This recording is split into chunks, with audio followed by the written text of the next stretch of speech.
Hello friends, I hope all of you are doing well. हर हर महादेव सभी को। This is RJ vision classes, C Rohit Jain.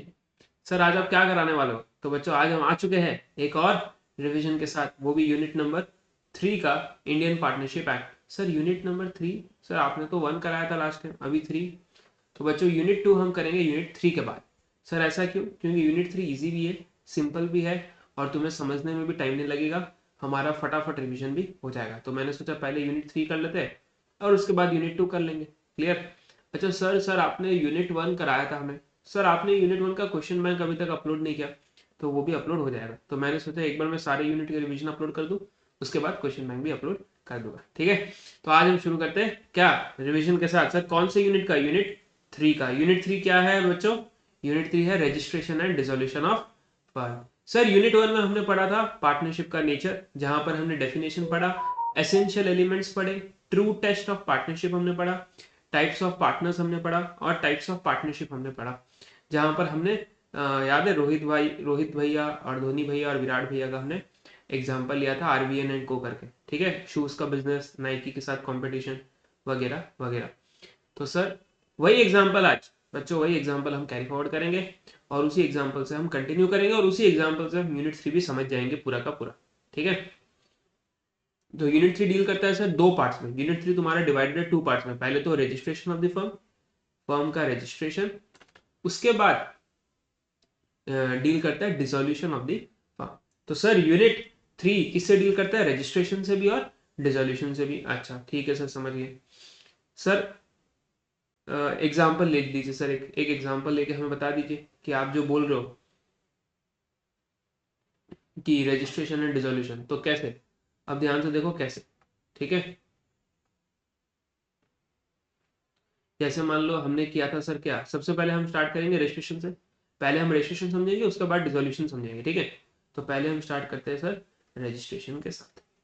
Sir हमने बोला था कि 3 रोहित, यहाँ सर हम ऊपर नाम लिख लेते हैं, रोहित, विराट और धोनी। ठीक है,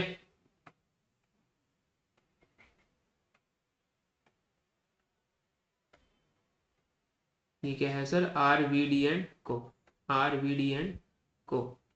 ठीक है सर, समझ गए। सर अब इनको क्या है, एक फर्म खोलना है, फर्म का नाम है आरवीडीएन को। तो क्वेश्चन आता है सर सबसे पहला, अगर हमें एक फर्म खोलना है तो हमें क्या चाहिए? इन तीनों के बीच में अग्रीमेंट। अग्रीमेंट रिटर्न भी हो सकता है, ओरल भी हो सकता है सर। सर अगर अग्रीमेंट रिटर्न हो गया तो फिर वो क्या बन जाता है? Partnership deed. पार्टनरशिप डीड का क्या क्या कंटेंट्स होता है वो हमने पढ़ा था यूनिट नंबर 1 में। ठीक है सर। सर पार्टनरशिप डीड हमने बना लिया, फर्म भी बन गया। सर क्या इस पार्टनरशिप फर्म का, ये जो आरवीडीएन को है, क्या इसका रजिस्ट्रेशन कराना पड़ेगा? तो सर इंडियन लॉ कहता है कि रजिस्ट्रेशन रजिस्ट्रेशन क्या है? ऑप्शनल है। मतलब registration is optional, registration compulsory नहीं है। रजिस्ट्रेशन कंपलसरी नहीं है, रजिस्ट्रेशन क्या है? ऑप्शनल है। मतलब रजिस्ट्रेशन कराओ तो ठीक, नहीं कराओ तो ठीक। सर रजिस्ट्रेशन नहीं कराने से कोई दिक्कत नहीं है। देखो रजिस्ट्रेशन नहीं कराओ तुम्हारा मर्जी, लेकिन लेकिन रजिस्ट्रेशन नहीं कराने का कुछ कुछ क्या है? कॉन्सिक्वेंसेस। रजिस्ट्रेशन नहीं कराने का कुछ कॉन्सिक्वेंसेस है, जो अभी हम डिस्कस करेंगे। ठीक है, तो रजिस्ट्रेशन ऑप्शनल है first, it is not compulsory. Sir ये क्या है? As per Indian law. Sir as per English law, sir as per English law, तो obviously sir as per English law क्या है? रजिस्ट्रेशन वहां पर, as per English law registration क्या है? कंपलसरी है, लेकिन as per Indian law registration is optional. ठीक है सर, हम समझ गए। तो मान लो सर क्या होता है, मान लो सपोज ये आरवीडीएन को है। सर इन्होंने डिसाइड किया कि देखिए हमें रजिस्ट्रेशन करवाना है, हम रजिस्ट्रेशन करवाना चाहते हैं अपने फर्म का। ठीक है भाई, तो उनको उन्होंने डिसाइड किया, तो वो जाते हैं किसके पास? वो जाते हैं एक सीए के पास, और बोलते हैं भैया भैया भैया हमारा फर्म को कर दो रजिस्टर। है ना? आपको पता होगा कैसे रजिस्टर करता है, आपने सीए फाउंडेशन में पढ़ा होगा। तो सीए बोलता है करेक्ट करेक्ट, वेरी गुड, आओ हमारे पास, हम आपको बताते हैं। तो अब सीए ने क्या किया होगा सर? इस फर्म का रजिस्ट्रेशन किया होगा। तो क्वेश्चन आता है सर रजिस्ट्रेशन करने का प्रोसेस क्या है, ये हमें समझना है। तो रजिस्ट्रेशन करने का प्रोसेस क्या है? देखो बहुत ही सिंपल प्रोसेस है पार्टनरशिप में रजिस्ट्रेशन कराने का। सर 3 चीज याद रखना है तुम्हें, 3 चीज क्या याद रखना है सर? सर स्टेटमेंट, एक स्टेटमेंट जाएगा। सर एक फॉर्म जाएगा प्रिस्क्राइब्ड फॉर्म, याद रखना इसको क्या कहते हैं, प्रिस्क्राइब्ड फॉर्म। सर प्रिस्क्राइब्ड मतलब क्या है, जो फॉर्म नंबर जो एक्ट में लिखा हुआ वो है। सर क्या फॉर्म नंबर है वो तुम्हारे लिए रेलेवेंट नहीं है, तो तुम्हें क्या याद रखना है, statement in a prescribed form in a prescribed fees. मतलब सर पैसा भी लगेगा, ऐसा नहीं है सर फ्री में रजिस्ट्रेशन होने वाला, ना ना ना ना, फीस भी तुमको देना पड़ेगा, ठीक है। तो sir prescribed form, prescribed fees और एक स्टेटमेंट, ये तीन चीज के साथ रजिस्ट्रेशन होगा। सर ये स्टेटमेंट के अंदर क्या क्या होगा, तो बताओ स्टेटमेंट के अंदर क्या क्या होगा सर, फर्म का नाम होगा सर, करेक्ट, आरवीडी एंड को। सर फर्म का बिजनेस क्या है, मतलब नेचर ऑफ बिजनेस, क्या होने वाला है सर, नेचर ऑफ बिजनेस। वाह क्या बात है सर, हमें तो यही लग रहा था, very good. Sir place of business, मतलब फर्म का प्लेस ऑफ बिजनेस बोल लो या एड्रेस ऑफ बिजनेस बोल लो, है ना, ठीक है sir, address of business. Sir partner का भी नाम तो पता करना पड़ेगा ना, पार्टनर का नाम और पार्टनर का एड्रेस, करेक्ट। उसके बाद सर पार्टनरशिप का ड्यूरेशन, कि पार्टनरशिप कब तक चलने वाला है, ठीक है। इसमें और एक या दो पॉइंट हो सकते हैं, बट ओवरऑल तो हमारे सर यही पॉइंट्स हैं, ठीक है। तो सर फर्म का नाम, फर्म का जो बिजनेस है, क्या बिजनेस है, नेचर ऑफ बिजनेस, फर्म का बिजनेस कहां पर है, उनका एड्रेस, फर्म का address, her name and address of partners. मतलब बेसिकली अगर देखा जाए तो सर पहले फर्म का नाम, फर्म का एड्रेस, फिर पार्टनर का नाम, पार्टनर का एड्रेस, फिर उसके बाद सर फर्म किस टाइप का बिजनेस करने वाला है, और फिर ड्यूरेशन ऑफ पार्टनरशिप। इसमें सर एक चीज और आता है, एक चीज और आ सकता है सर, अगर कोई नया पार्टनर ज्वाइन करता है तो date of joining of partner, है ना, कोई भी नया पार्टनर आता है तो उसका फिर डेट ऑफ ज्वाइनिंग वगैरह भी आता है, तो वो हम आगे देख लेंगे, ठीक है। बट ओवरऑल सर हमारे स्टेटमेंट में ये सब आने वाला है, ठीक है सर। हम समझ गए कि हमें स्टेटमेंट में सर बेसिकली क्या करना है, ये सब लिखना पड़ेगा स्टेटमेंट में, फर्म का नाम आरबीडीएन को, फर्म का बिजनेस क्या है जूते का, फर्म का प्लेस ऑफ बिजनेस क्या है वो लिखना पड़ेगा, पार्टनर का नाम रोहित विराट एंड धोनी, और उनका एड्रेस देना पड़ेगा, और ये पार्टनरशिप का ड्यूरेशन क्या है, मतलब सर पार्टनरशिप एट विल भी हो सकता है सर, फिक्स्ड पार्टनरशिप भी हो सकता है, फिक्स्ड या पार्टनरशिप एट विल, करेक्ट, तो वो भी हमें लिखना पड़ेगा, ठीक है। अब आते हैं सर प्रिस्क्राइब्ड फॉर्म में होना चाहिए, अब वो फॉर्म हमारे सिलेबस में नहीं है, बस हमें इतना याद रखना है स्टेटमेंट, ये स्टेटमेंट जाएगा along with prescribed form, along with prescribed fees. Sir fees कितना है वो भी रेलेवेंट नहीं है, तो हमें सर क्या याद रखना है, बेसिकली ये जो स्टेटमेंट के अंदर जो डिटेल जाएगा हमें याद रखना है ये। सर ये जो रजिस्ट्रेशन प्रोसेस आपने बता दिया, स्टेटमेंट, फॉर्म बता दिया, प्रिस्क्राइब भी बता दिया, सर ये हमें किसको देना पड़ेगा, मतलब ये फॉर्म किसको देना है, ये स्टेटमेंट किसको देना है, प्रिस्क्राइब फीस किसको देना है सर, किसको, तो किसको देना है, to registrar of firms. Sir जैसे कंपनी में क्या है आर ओ सी, एलएलपी में भी क्या है आर ओ सी, वैसे ही पार्टनरशिप फर्म में क्या है sir R O F, registrar of firms, registrar of firms, उनको हमें क्या देना है सर, स्टेटमेंट, पैसा और फर्म, ठीक है। ये सब किसको, मतलब किसको फेंक फेंक के मारोगे सर, ये हमें देना है रजिस्ट्रार ऑफ फर्म। सर कैसे देंगे सर, सर क्या व्हाट्सएप कर देंगे क्या, नहीं बच्चा व्हाट्सएप नहीं करते, इसको हमें क्या करना है, स्टेटमेंट, इसको हमें आरओएफ को देना है सर, या तो बाई पोस्ट दे सकते हो तुम, या फिर तुम्हारे इसमें तो लिखा हुआ है sir as per your exam कि हमें कैसे देना है sir, by way of post वगैरह, लेकिन लेकिन आजकल तो सर ऑनलाइन हो जाता है, तो आजकल तो ऑनलाइन ही हो जाता है, ठीक है। लेकिन अगर तुम चाहो तो बाय पोस्ट भी दे सकते हो, ठीक है, रजिस्टर्ड पोस्ट या स्पीड पोस्ट जो भी, या फिर ऑनलाइन दे सकते हो, ठीक है सर। हम समझ गए कि हमें सर ये डॉक्यूमेंट्स देने हैं, स्टेटमेंट देना है उस along with form, along with prescribed fees, किसको देना है आरओएफ को, कैसे देना है sir by way of post या फिर ऑनलाइन, ठीक है सर। आजकल ऑनलाइन होता है, लेकिन हाँ एग्जाम पॉइंट ऑफ व्यू से याद रखना, तुम्हें डिलीवर करना है बाय वे ऑफ पोस्ट, ठीक है सर। अब सर अब हमने डिलीवर कर दिया, अब सर अब क्या होगा, मान लो सर हमने सब कुछ भर दिया, आरओएफ को भी दे दिया, सर अब आरओएफ क्या करेगा सर, आरओएफ का सर कुछ काम नहीं है, आरओएफ क्या करेगा सर, तुम्हारे डॉक्यूमेंट्स वगैरह सब चेक कर लेगा, ठीक है, उसे सब कुछ ठीक लगा तो वो क्या करेगा सर, वो तुम्हारा फर्म को क्या कर देगा सर, फर्म को रजिस्टर कर देगा, तुम्हारे फर्म को रजिस्टर कर देगा, और और रजिस्टर ऑफ फर्म्स में तुम्हारा नाम एंट्री, मतलब तुम्हारे फर्म का जो नाम है उसमें एंटर कर देगा, याद रखना फर्म का नाम एंटर कर देगा रजिस्टर ऑफ फर्म्स में। तो सर आरओएफ तुम्हारा एप्लीकेशन को चेक करेगा, उसे सब कुछ ठीक लगा, परफेक्ट लगा, तो वो क्या करेगा, उसको रजिस्टर करेगा और एक एंट्री पास कर देगा कहां पर, रजिस्टर ऑफ फर्म्स में, कि ये फर्म जिसमें ये पार्टनर्स है रजिस्टर हो चुका है। ठीक है, और रजिस्टर ऑफ फर्म में जब वो रजिस्टर करेगा तो वहां पर क्या आ जाएगा सर, वहां पर आ जाएगा डेट ऑफ रजिस्ट्रेशन। अब डेट ऑफ रजिस्ट्रेशन के ऊपर भी हम डिस्कशन करेंगे। ठीक है, तो क्लियर हुआ। तो ये है सर हमारा क्या, प्रोसेस ऑफ रजिस्ट्रेशन। 1 मिनट दो, आई थिंक बैटरी लो है, जस्ट 1 मिनट दो मेरे को, मैं एक बार बैटरी इसका चार्ज में लगा।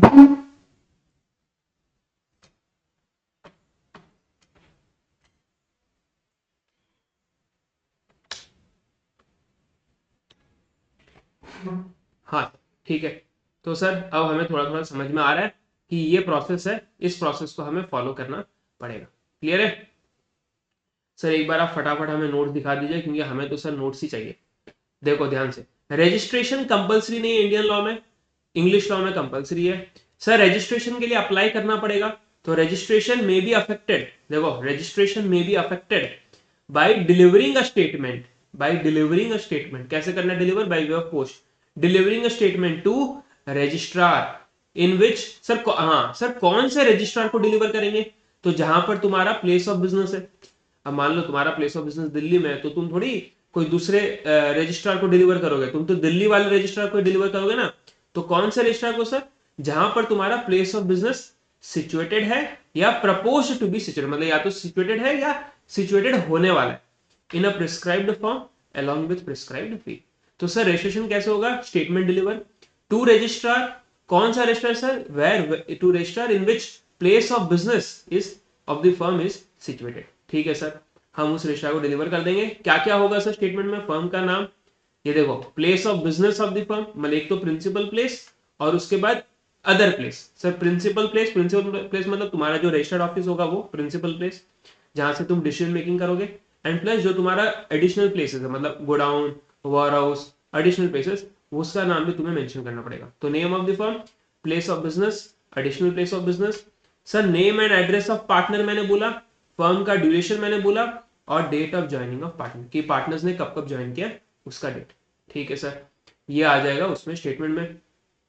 सर ये स्टेटमेंट क्या होगा, साइन भी होगा और पार्टनर्स उसे वेरीफाई भी करेंगे, याद रखना है, signed and verified by the partners, very very important. ठीक है सर, अब सर अब देखो रजिस्ट्रेशन में क्या होगा, अगर रजिस्ट्रार सेटिस्फाइड है, अगर उसने डॉक्यूमेंट चेक कर लिए, उसे सब कुछ परफेक्ट लगा, तो फिर वो क्या करेगा, ही शैल रिकॉर्ड एन एंट्री, मतलब वो एक एंट्री पास कर देगा इन मतलब क्या बोलते हैं, entry in a register known as register of firms. तो एक एंट्री पास कर दिया जाएगा रजिस्टर ऑफ फर्म्स में, और क्या इश्यू कर देगा, सर्टिफिकेट ऑफ रजिस्ट्रेशन, याद रखना सर्टिफिकेट ऑफ रजिस्ट्रेशन इश्यू कर दिया जाएगा। तो यहां पर याद रखना, वो एंट्री पास करेगा रजिस्टर ऑफ फर्म्स में, और वो तुमको क्या इश्यू करेगा, सर्टिफिकेट ऑफ रजिस्ट्रेशन। अब इस सर्टिफिकेट ऑफ रजिस्ट्रेशन में क्या आएगा sir, effective date of registration, मतलब क्वेश्चन है सर क्वेश्चन ये है कि चलो सर हमने अप्लाई भी कर दिया, रजिस्ट्रार ने एंट्री भी पास कर दिया, सर्टिफिकेट ऑफ रजिस्ट्रेशन इश्यू कर दिया। तो मान लो सर हमने अप्लाई किया था 1/7/2025, सर रजिस्ट्रार ऑफ फर्म है, उनके पास वो डॉक्यूमेंट्स पहुंचा था 5/7/2025। सर उन्होंने सर्टिफिकेट ऑफ रजिस्ट्रेशन इशू किया 12/7/2025। तो क्वेश्चन आता है sir, what is the effective date of registration, कि किस दिन से हमारा रजिस्ट्रेशन इफेक्टिव माना जाएगा, 1 तारीख से, 5 तारीख से, या 12 तारीख से। तो यहां पर लॉ कहता है, लॉ क्या कहता है, देखो registration is deemed to be completed, देखो हम मान लेंगे कि रजिस्ट्रेशन हो चुका है as soon as the application is delivered, मतलब जैसे ही एप्लीकेशन डिलीवर हुआ तो हम मान लेंगे कि रजिस्ट्रेशन कंप्लीट हो चुका है। क्लियर है, तो इसका मतलब क्या हुआ सर, जिस दिन, मतलब जिस दिन रजिस्ट्रार ऑफ फर्म के पास क्या बोलते हैं, जिस दिन रजिस्ट्रार ऑफ फर्म के पास वो एप्लीकेशन पहुंचा, that is the effective date of registration. तो याद रखना sir, effective date of registration क्या है, as soon as the application is delivered to the registrar along with the fees. समझ में आया, तो sir effective date of registration क्या है, as soon as the application is delivered to the registrar of firm. तो registration is deemed to be completed as soon as the application is delivered to the registrar. Sir क्यों क्यों sir? क्योंकि देखो entry जो तुम record करते हो ना, जो रजिस्ट्रार रिकॉर्ड करेगा एंट्री, क्योंकि एंट्री रिकॉर्ड करेगा फिर जाके सीआर इशू करेगा, तो वो जो रिकॉर्डिंग ऑफ एंट्री है it is a mere duty. मतलब ये वाला जो डेट है जो 12 तारीख का, तो वो तो उनका रूटीन ड्यूटी है सर, उनका तो काम ही है एंटर करना, तो that is not a big deal, वो तो फॉर्मेलिटी है, वो तो एक मियर फॉर्मेलिटी मियर प्रोसेस है कि एंट्री पास करेंगे फिर जाके रजिस्ट्रेशन सर्टिफिकेट इशू करेंगे, तो उससे हमें फर्क नहीं पड़ता। हमारा रजिस्ट्रेशन कब कंप्लीट हो जाएगा सर, या कब इफेक्टिव डेट माना जाएगा, तो as soon as it is delivered to the registrar. तो इसलिए इन्होंने रीजन भी दिया है कि मियर एंट्री या recording of entry is a routine duty. ठीक है, तो सर इतना हमें समझ में आ गया अच्छे से, ये तो आपने हमें अभी बताया था, तो वही है हमारा नोट्स। अब इसमें सर 2 पॉइंट्स और है। क्या 2 पॉइंट्स है बच्चों? फर्म का नाम, सर फर्म के नाम में क्या नहीं होना चाहिए? क्राउन नहीं होना चाहिए। मतलब सर जैसे आरवीडी एंड को है, तो हम ये नहीं कर सकते सर आरवीडी क्राउन एंड को, आरवीडी क्राउन एंड को वाला जो नेम है वो गलत हो जाएगा सर, वो नाम नहीं हो सकता आरवीडी क्राउन एंड को। या फिर आरवीडी एम्पर एंड को, वो भी नहीं हो सकता सर। एम्प्रेस एंड को, वो भी नहीं हो सकता। एम्पायर भी नहीं हो सकता sir. Imperial, king, queen, royal, मतलब बेसिकली सर जो पुराने, जो ये बेसिकली ब्रिटिश टाइम में ये सब नाम यूज होते थे। ब्रिटिश, तुमने अगर कोई ब्रिटिश मूवी देखी है पुराने जमाने की, तो वहां पर ये सब नाम यूज होते थे, king, queen, royal, crown, empire, emperor, empress, ये सब। ठीक है, तो ये सब नाम तुम अपने फर्म के साथ अटैच नहीं कर सकते। जैसे मान लो अब तुम्हें लगा विराट तो सर किंग है, किंग कोहली तो किंग है, तो इसका मतलब ये नहीं है कि तुम फर्म का नाम किंग रख दोगे, ना ना, फर्म का नाम किंग नहीं रख सकते, फर्म का नाम आरवीडी एंड को ही रहेगा, आरवीडी किंग एंड को नहीं कर सकते। ठीक है, तो सर अब क्वेश्चन आता है बच्चों का, सर ये आप किंग और रॉयल, तो sir Kingfisher, Royal Stag, ये क्या है सर? तो Kingfisher, Royal Stag partnership firm नहीं है, दे आर कंपनीज। ठीक है, तो उनके ऊपर ये पॉइंट्स अप्लाई नहीं होते। तो याद रखना फर्म का नाम में ये सब, फर्म का नाम, पार्टनरशिप फर्म के नाम में ये सब वर्ड्स नहीं आने चाहिए। ठीक है, शोइंग और या फिर और शोइंग एसोसिएशन विद गवर्नमेंट, या फिर गवर्नमेंट से रिलेटेड, मान लो तुमने रख दिया पीएम एंड को, पीएम एंड को रख दिया, प्रेसिडेंट एंड को रख दिया, तो वो सब भी नहीं रख सकते unless state government allows bye way of order. हाँ, जब तक स्टेट गवर्नमेंट अलाउ नहीं करता तब तक तुम नहीं रख सकते। अगर स्टेट गवर्नमेंट ने अलाउ कर दिया तुम्हें, अगर स्टेट गवर्नमेंट ने तुम्हें अलाउ कर दिया by way of an order, तब तुम्हें अपना नाम रख सकते हो फर्म का जो चाहे। ठीक है, तो सर नॉर्मल सिंपल है, firm name shall not contain this word showing association with the government unless state government allows it by an order in writing। And statement क्या होगा? Sign and verified by the partners. जैसे ही याद रखना। और फिर registration में क्या आएगा sir? Once the registrar is satisfied, एक बार वो अगर सेटिस्फाइड हो गया तो वो एंट्री पास कर देगा उस स्टेटमेंट का इन रजिस्टर ऑफ फर्म्स। ठीक है, और registration shall be completed as soon as the application is delivered to the registrar of firms. और passing entry is a mere duty, तो उस केस में हम वो वाला डेट नहीं कंसिडर करेंगे। तो recording of entry is a mere duty, ये हमने ऑलरेडी पढ़ लिया। तो सर अब हमें ये रजिस्ट्रेशन का प्रोसेस समझ में आ गया। सर आपने ये क्या लिखा है? इन case of delay in registration penalty of 100। Sir आपने तो बोला था रजिस्ट्रेशन ऑप्शनल है, कंपलसरी नहीं है। तो सर अगर रजिस्ट्रेशन कंपलसरी नहीं है तो पेनल्टी किस बात का? सर पेनल्टी किस बात का? तो लॉ ये कहता है ये पेनल्टी सबके लिए नहीं है, ये बेसिकली आई थिंक एक या दो स्टेट है जहां पर रजिस्ट्रेशन उन्होंने कंपलसरी किया है। बेसिकली आई थिंक ये महाराष्ट्र में क्या है, वहां पर कंपलसरी है कि तुम्हें अपना पार्टनरशिप फर्म को रजिस्टर करवाना ही पड़ेगा। तो वहां पर पेनल्टी है 100 ईयर पर 100, देखो 100 रुपी पर ईयर और पार्ट ऑफ द ईयर। मतलब मान लो फॉर एग्जांपल सर, अगर तुम्हें रजिस्ट्रेशन करना था और अभी तक तुमने नहीं किया, 2.5 ईयर्स हो चुका है। कितना हो चुका है सर? 2.5 ईयर्स। तो तुम्हारे ऊपर पेनल्टी कितना लगेगा सर? 2 साल का 200 रुपए और हाफ ईयर का और 100 रुपए। तो कितना है सर? 300 रुपए। समझ में आया? लेकिन पेनल्टी सर कब लगता है? जब रजिस्ट्रेशन कंपलसरी होता है। तो एक या दो स्टेट जैसे महाराष्ट्र में सर रजिस्ट्रेशन कंपलसरी है, वहां पर अगर तुमने रजिस्ट्रेशन नहीं किया तो फिर तुम्हारे ऊपर पेनल्टी लगने वाला है। क्लियर है? तो उस केस में अदरवाइज पेनल्टी नहीं लगता। तो उन्होंने क्या किया, वो कॉपी पेस्ट तो कर दिया लेकिन पूरा ठीक से नहीं लिखा, आधा आधा वो कॉपी पेस्ट किया। बट ठीक है, ये मैंने समझा दिया, तुम्हें क्लैरिफाई कर दिया। तो सर ये है रजिस्ट्रेशन का प्रोसेस होता है यहाँ पर क्लोज। तो सर रजिस्ट्रेशन का प्रोसेस समझ गए, सिंपल है। स्टेटमेंट जाएगा, फॉर्म जाएगा, फीस जाएगा, स्टेटमेंट के साथ कुछ कंटेंट, साइन एंड वेरीफाइड होगा, फर्म के नाम में कुछ कुछ चीजें नहीं आती है सर, और जैसे ही रजिस्ट्रार अगर सेटिस्फाइड हो गया तुम्हारे फॉर्म से तो वो एक एंट्री पास कर देगा रजिस्टर ऑफ फॉर्म्स में, और फिर उसके बाद वो तुम्हें एक सर्टिफिकेट ऑफ रजिस्ट्रेशन इशू करेगा। और फिर हमने पढ़ा था रजिस्ट्रेशन कब कंप्लीट होता है sir, as soon as it is deliver. तो जैसे ही तुमने डिलीवर कर दिया वो रजिस्ट्रेशन कंप्लीट हो जाएगा। और sir passing of entry is a मियर routine duty of the registrar. Clear है? अब मैंने क्या बोला था, अब नेक्स्ट टॉपिक पे चलते हैं कि अगर तुमने रजिस्ट्रेशन नहीं लिया तो उसके कॉन्सिक्वेंसेस क्या होने वाले सर। कॉन्सिक्वेंसेस मैंने बोला था ना, अगर रजिस्ट्रेशन नहीं लोगे तो कुछ तो भुगतना पड़ेगा। ऑप्शनल तो है, लेकिन अगर रजिस्ट्रेशन नहीं लिया तो सर नॉन रजिस्ट्रेशन के केस में क्या भुगतेंगे हम, क्या भुगतना पड़ेगा हमें, कॉन्सिक्वेंसेस क्या होने वाले सर। अब ध्यान से देखना क्या क्या कॉन्सिक्वेंसेस होने वाले हैं। ठीक है, ठीक है सर, समझ गए। अब देखो first example, example number 1, multiple examples आने वाले, ध्यान से देखते रहना। आरवीडी एंड को, सर ये क्या है, अनरजिस्टर्ड फर्म है क्योंकि इन्होंने रजिस्ट्रेशन नहीं लिया। इनका सर एक अग्रीमेंट होता है, मान लो रिंकू, किसके साथ सर, रिंकू प्राइवेट लिमिटेड के साथ। ठीक है, इनका अग्रीमेंट होता है रिंकू प्राइवेट लिमिटेड के साथ। अब मान लो सर क्या होता है कि आरवीडी एंड को ने अपना ऑब्लिगेशंस फुलफिल नहीं किया, तो रिंकू प्राइवेट लिमिटेड क्या करता है, केस फाइल कर देता है अगेंस्ट आरवीडीएन को। ठीक है, तो क्वेश्चन नंबर 1 है तुम्हारा कि sir can can Rinku can Rinku private limited file a case against RVDN co. तो answer is yes, obviously sir. Rinku private limited कौन है, कस्टमर है, थर्ड पार्टी है, तो वो सर केस फाइल कर सकता है। केस मतलब सर कौन सा केस, सिविल सूट, याद रखना civil suit, civil suit file कर सकता है। ठीक है सर, समझ गए। सर क्या can, sir can can RVDN co, sir can RVDN co file a suit against Rinku, sir can RVDN co file a suit against Rinku private limited.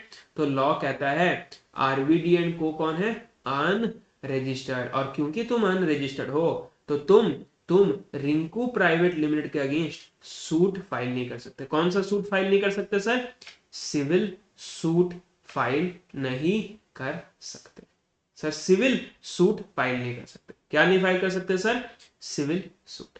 ठीक है sir. Sir question number, example number 2, sir RVD and co है, ठीक है sir, कौन है, unregistered firm. उसके बाद है सर रिंकू एंड को, रिंकू एंड को, सर ये कौन है, रजिस्टर्ड फर्म है, रजिस्टर्ड फर्म। अब बताओ सर क्या Rinku and co suit file कर सकता है अगेंस्ट आरवीडी, ऑब्वियसली सर कस्टमर है, थर्ड पार्टी है, तो वो तो सूट फाइल कर सकता है। लेकिन सर क्या RVD and co suit file कर सकता है अगेंस्ट रिंकू एंड को, तो आंसर इज नो। क्यों, क्योंकि फर्म क्या है, अनरजिस्टर्ड। तो सर अनरजिस्टर्ड फर्म क्या नहीं कर सकता, सिविल सूट फाइल नहीं कर सकता। याद रखना, अगर तुम अनरजिस्टर्ड हो तो तुम सिविल सूट फाइल नहीं कर सकते, चाहे कुछ भी हो जाए। याद रखना, अनरजिस्टर्ड फर्म कभी भी सिविल सूट फाइल नहीं कर सकता। Sir last example, sir last example, एक हमें हमें भी सर एक खतरनाक सा डाउट आ रहा है। सर रिंकू एंड को, आरवीडी एंड को, सर आरवीडी एंड को अनरजिस्टर्ड फर्म है, सर रिंकू एंड को भी अनरजिस्टर्ड फर्म है। सर अब क्या होगा बताइए सर, अब आप फंस गए ना सर, अब तो आप फंस गए, अब तो फंस गए सर आप, क्योंकि आपने तो बोला था कि कस्टमर सूट फाइल कर सकता है। तो यहाँ पर कस्टमर कौन है सर, अनरजिस्टर्ड फर्म। तो क्या sir unregistered firm suit file कर सकता है, आंसर इज नो।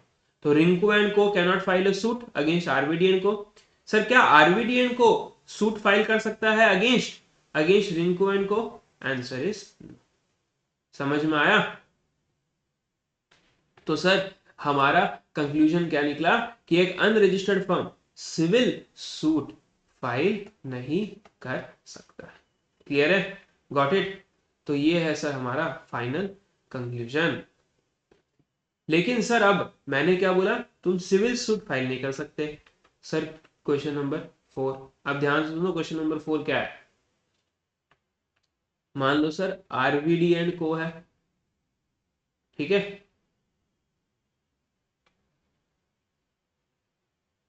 ये कौन है सर, अनरजिस्टर्ड फर्म। ठीक है। अब मान लो सर इनके पास एक क्या था, प्रॉपर्टी था, प्रॉपर्टी, या फिर मान लो कॉपीराइट, इनका अपना एक कॉपीराइट होगा या प्रॉपर्टी होगा। उस प्रॉपर्टी या कॉपीराइट को चुरा लिया किसने, रिंकू ने, चोरी कर लिया सर, चोरी। देखो प्रॉपर्टी चोरी कर लिया है, चोरी, प्रॉपर्टी चोरी कर लिया या कॉपीराइट चोरी कर लिया, किसने, रिंकू ने। तो सर क्वेश्चन आता है आरवीडीएन को क्या सूट फाइल कर सकता है अगेंस्ट रिंकू। तो मैंने क्या बोला कि unregistered firm civil suit file नहीं कर सकता सर, लेकिन लेकिन लेकिन वो क्रिमिनल सूट फाइल कर सकता है। तो याद रखना, unregistered firm can always file a criminal suit. तो अगर तुमने प्रॉपर्टी चुरा लिया, कॉपीराइट चुरा लिया या कुछ और कर दिया जो क्रिमिनल ऑफेंस है, तो उस केस में क्रिमिनल सूट हम फाइल कर सकते हैं। सर क्या सिविल सूट फाइल कर सकते हैं, आंसर इज नो। क्या क्रिमिनल सूट फाइल कर सकते हैं, ऑलवेज यस। समझ में आया सर। तो सर हमारा पहला कंक्लूजन हमारा क्या निकला कि एक unregistered firm civil suit file नहीं कर सकता। सर क्या थर्ड पार्टी सूट फाइल कर सकता है against the unregistered firm, answer is yes. ये तो मैंने बोला ही है कि थर्ड पार्टी तो फाइल कर सकता है, जैसे रिंकू एंड को फाइल कर सकता है, अगर रिंकू प्राइवेट लिमिट तो भी फाइल कर सकता है। हाँ, अगर रिंकू एंड को अनरजिस्टर्ड फर्म है तो अलग बात है, तब फाइल नहीं कर सकता। तो सर थर्ड पार्टी तो केस फाइल कर सकता है, लेकिन अनरजिस्टर्ड फर्म जो है वो सिविल सूट फाइल नहीं कर सकता, क्रिमिनल सूट फाइल कर सकता है। ठीक है। तो सर सबसे पहला देखो क्या है, unregistered firm can not file civil suit, यहां पर ये वर्ड ऐड कर देना, can not file civil suit against third party. Third party मतलब कस्टमर, ठीक है। Unregistered firm can not file unregistered firm या उसके पार्टनर्स, अनरजिस्टर्ड फर्म या उसके पार्टनर्स, क्योंकि firm and partners are one and same, they are not separate, तो they can not file a civil suit against third party. Sir third party can file a civil suit against the firm. Sir third party civil suit भी file कर सकता है, third party criminal suit भी file कर सकता है, no problem, ठीक है। तो थर्ड पार्टी जो है सर वो सिविल या क्रिमिनल सूट दोनों फाइल कर सकता है अगेंस्ट फर्म, लेकिन unregistered firm can not file civil suit against the third party. याद रखना सर, सबसे पहला मेजर कॉन्सिक्वेंसेस है कि unregistered firm can not file a civil suit, लेकिन third party can file a suit, ये है सेकंड पॉइंट। देखो अगर थर्ड पार्टी अनरजिस्टर्ड फर्म है तब obviously third party suit file नहीं कर सकता। क्लियर है सर। सर ये हमने अच्छे से समझ लिया है। सर अब ना हमें ना सर एक चीज, बस एक थोड़ा एडवांस एग्जांपल है, थोड़ा सा एडवांस एग्जांपल है, ध्यान से सुनना, ठीक है, ध्यान से सुनना। जैसे मान लो सर यहाँ पर are V D and co है, ठीक है। तो सर तीन पार्टनर्स है, आर वी और डी। अब यहाँ पर क्या होता है सर, मान लो एक कस्टमर है, ठीक है। अब आरवीडी में सर कितने होते हैं, तीन पार्टनर्स होते हैं, एंड आरवीडी एंड को जो है सर वो क्या है, रजिस्टर्ड फर्म, क्या है, रजिस्टर्ड फर्म है। और जो रजिस्टर ऑफ क्या बोलते हैं, जो फर्म रजिस्टर ऑफ फर्म ने जो रजिस्टर ऑफ फर्म मेंटेन किया, उस रजिस्टर ऑफ फर्म में लिखा हुआ है कि आरबीडी एंड को है एक फर्म जो रजिस्टर्ड है और उसमें तीन पार्टनर्स है, आर बी एंड डी, ठीक है, ठीक है। अब क्वेश्चन आता है सर क्या RBD and co suit file कर सकता है against customer, answer is yes sir, ये तो हमने ऊपर ही पढ़ा है, क्योंकि अगर रजिस्टर्ड हो तो कर सकते हो।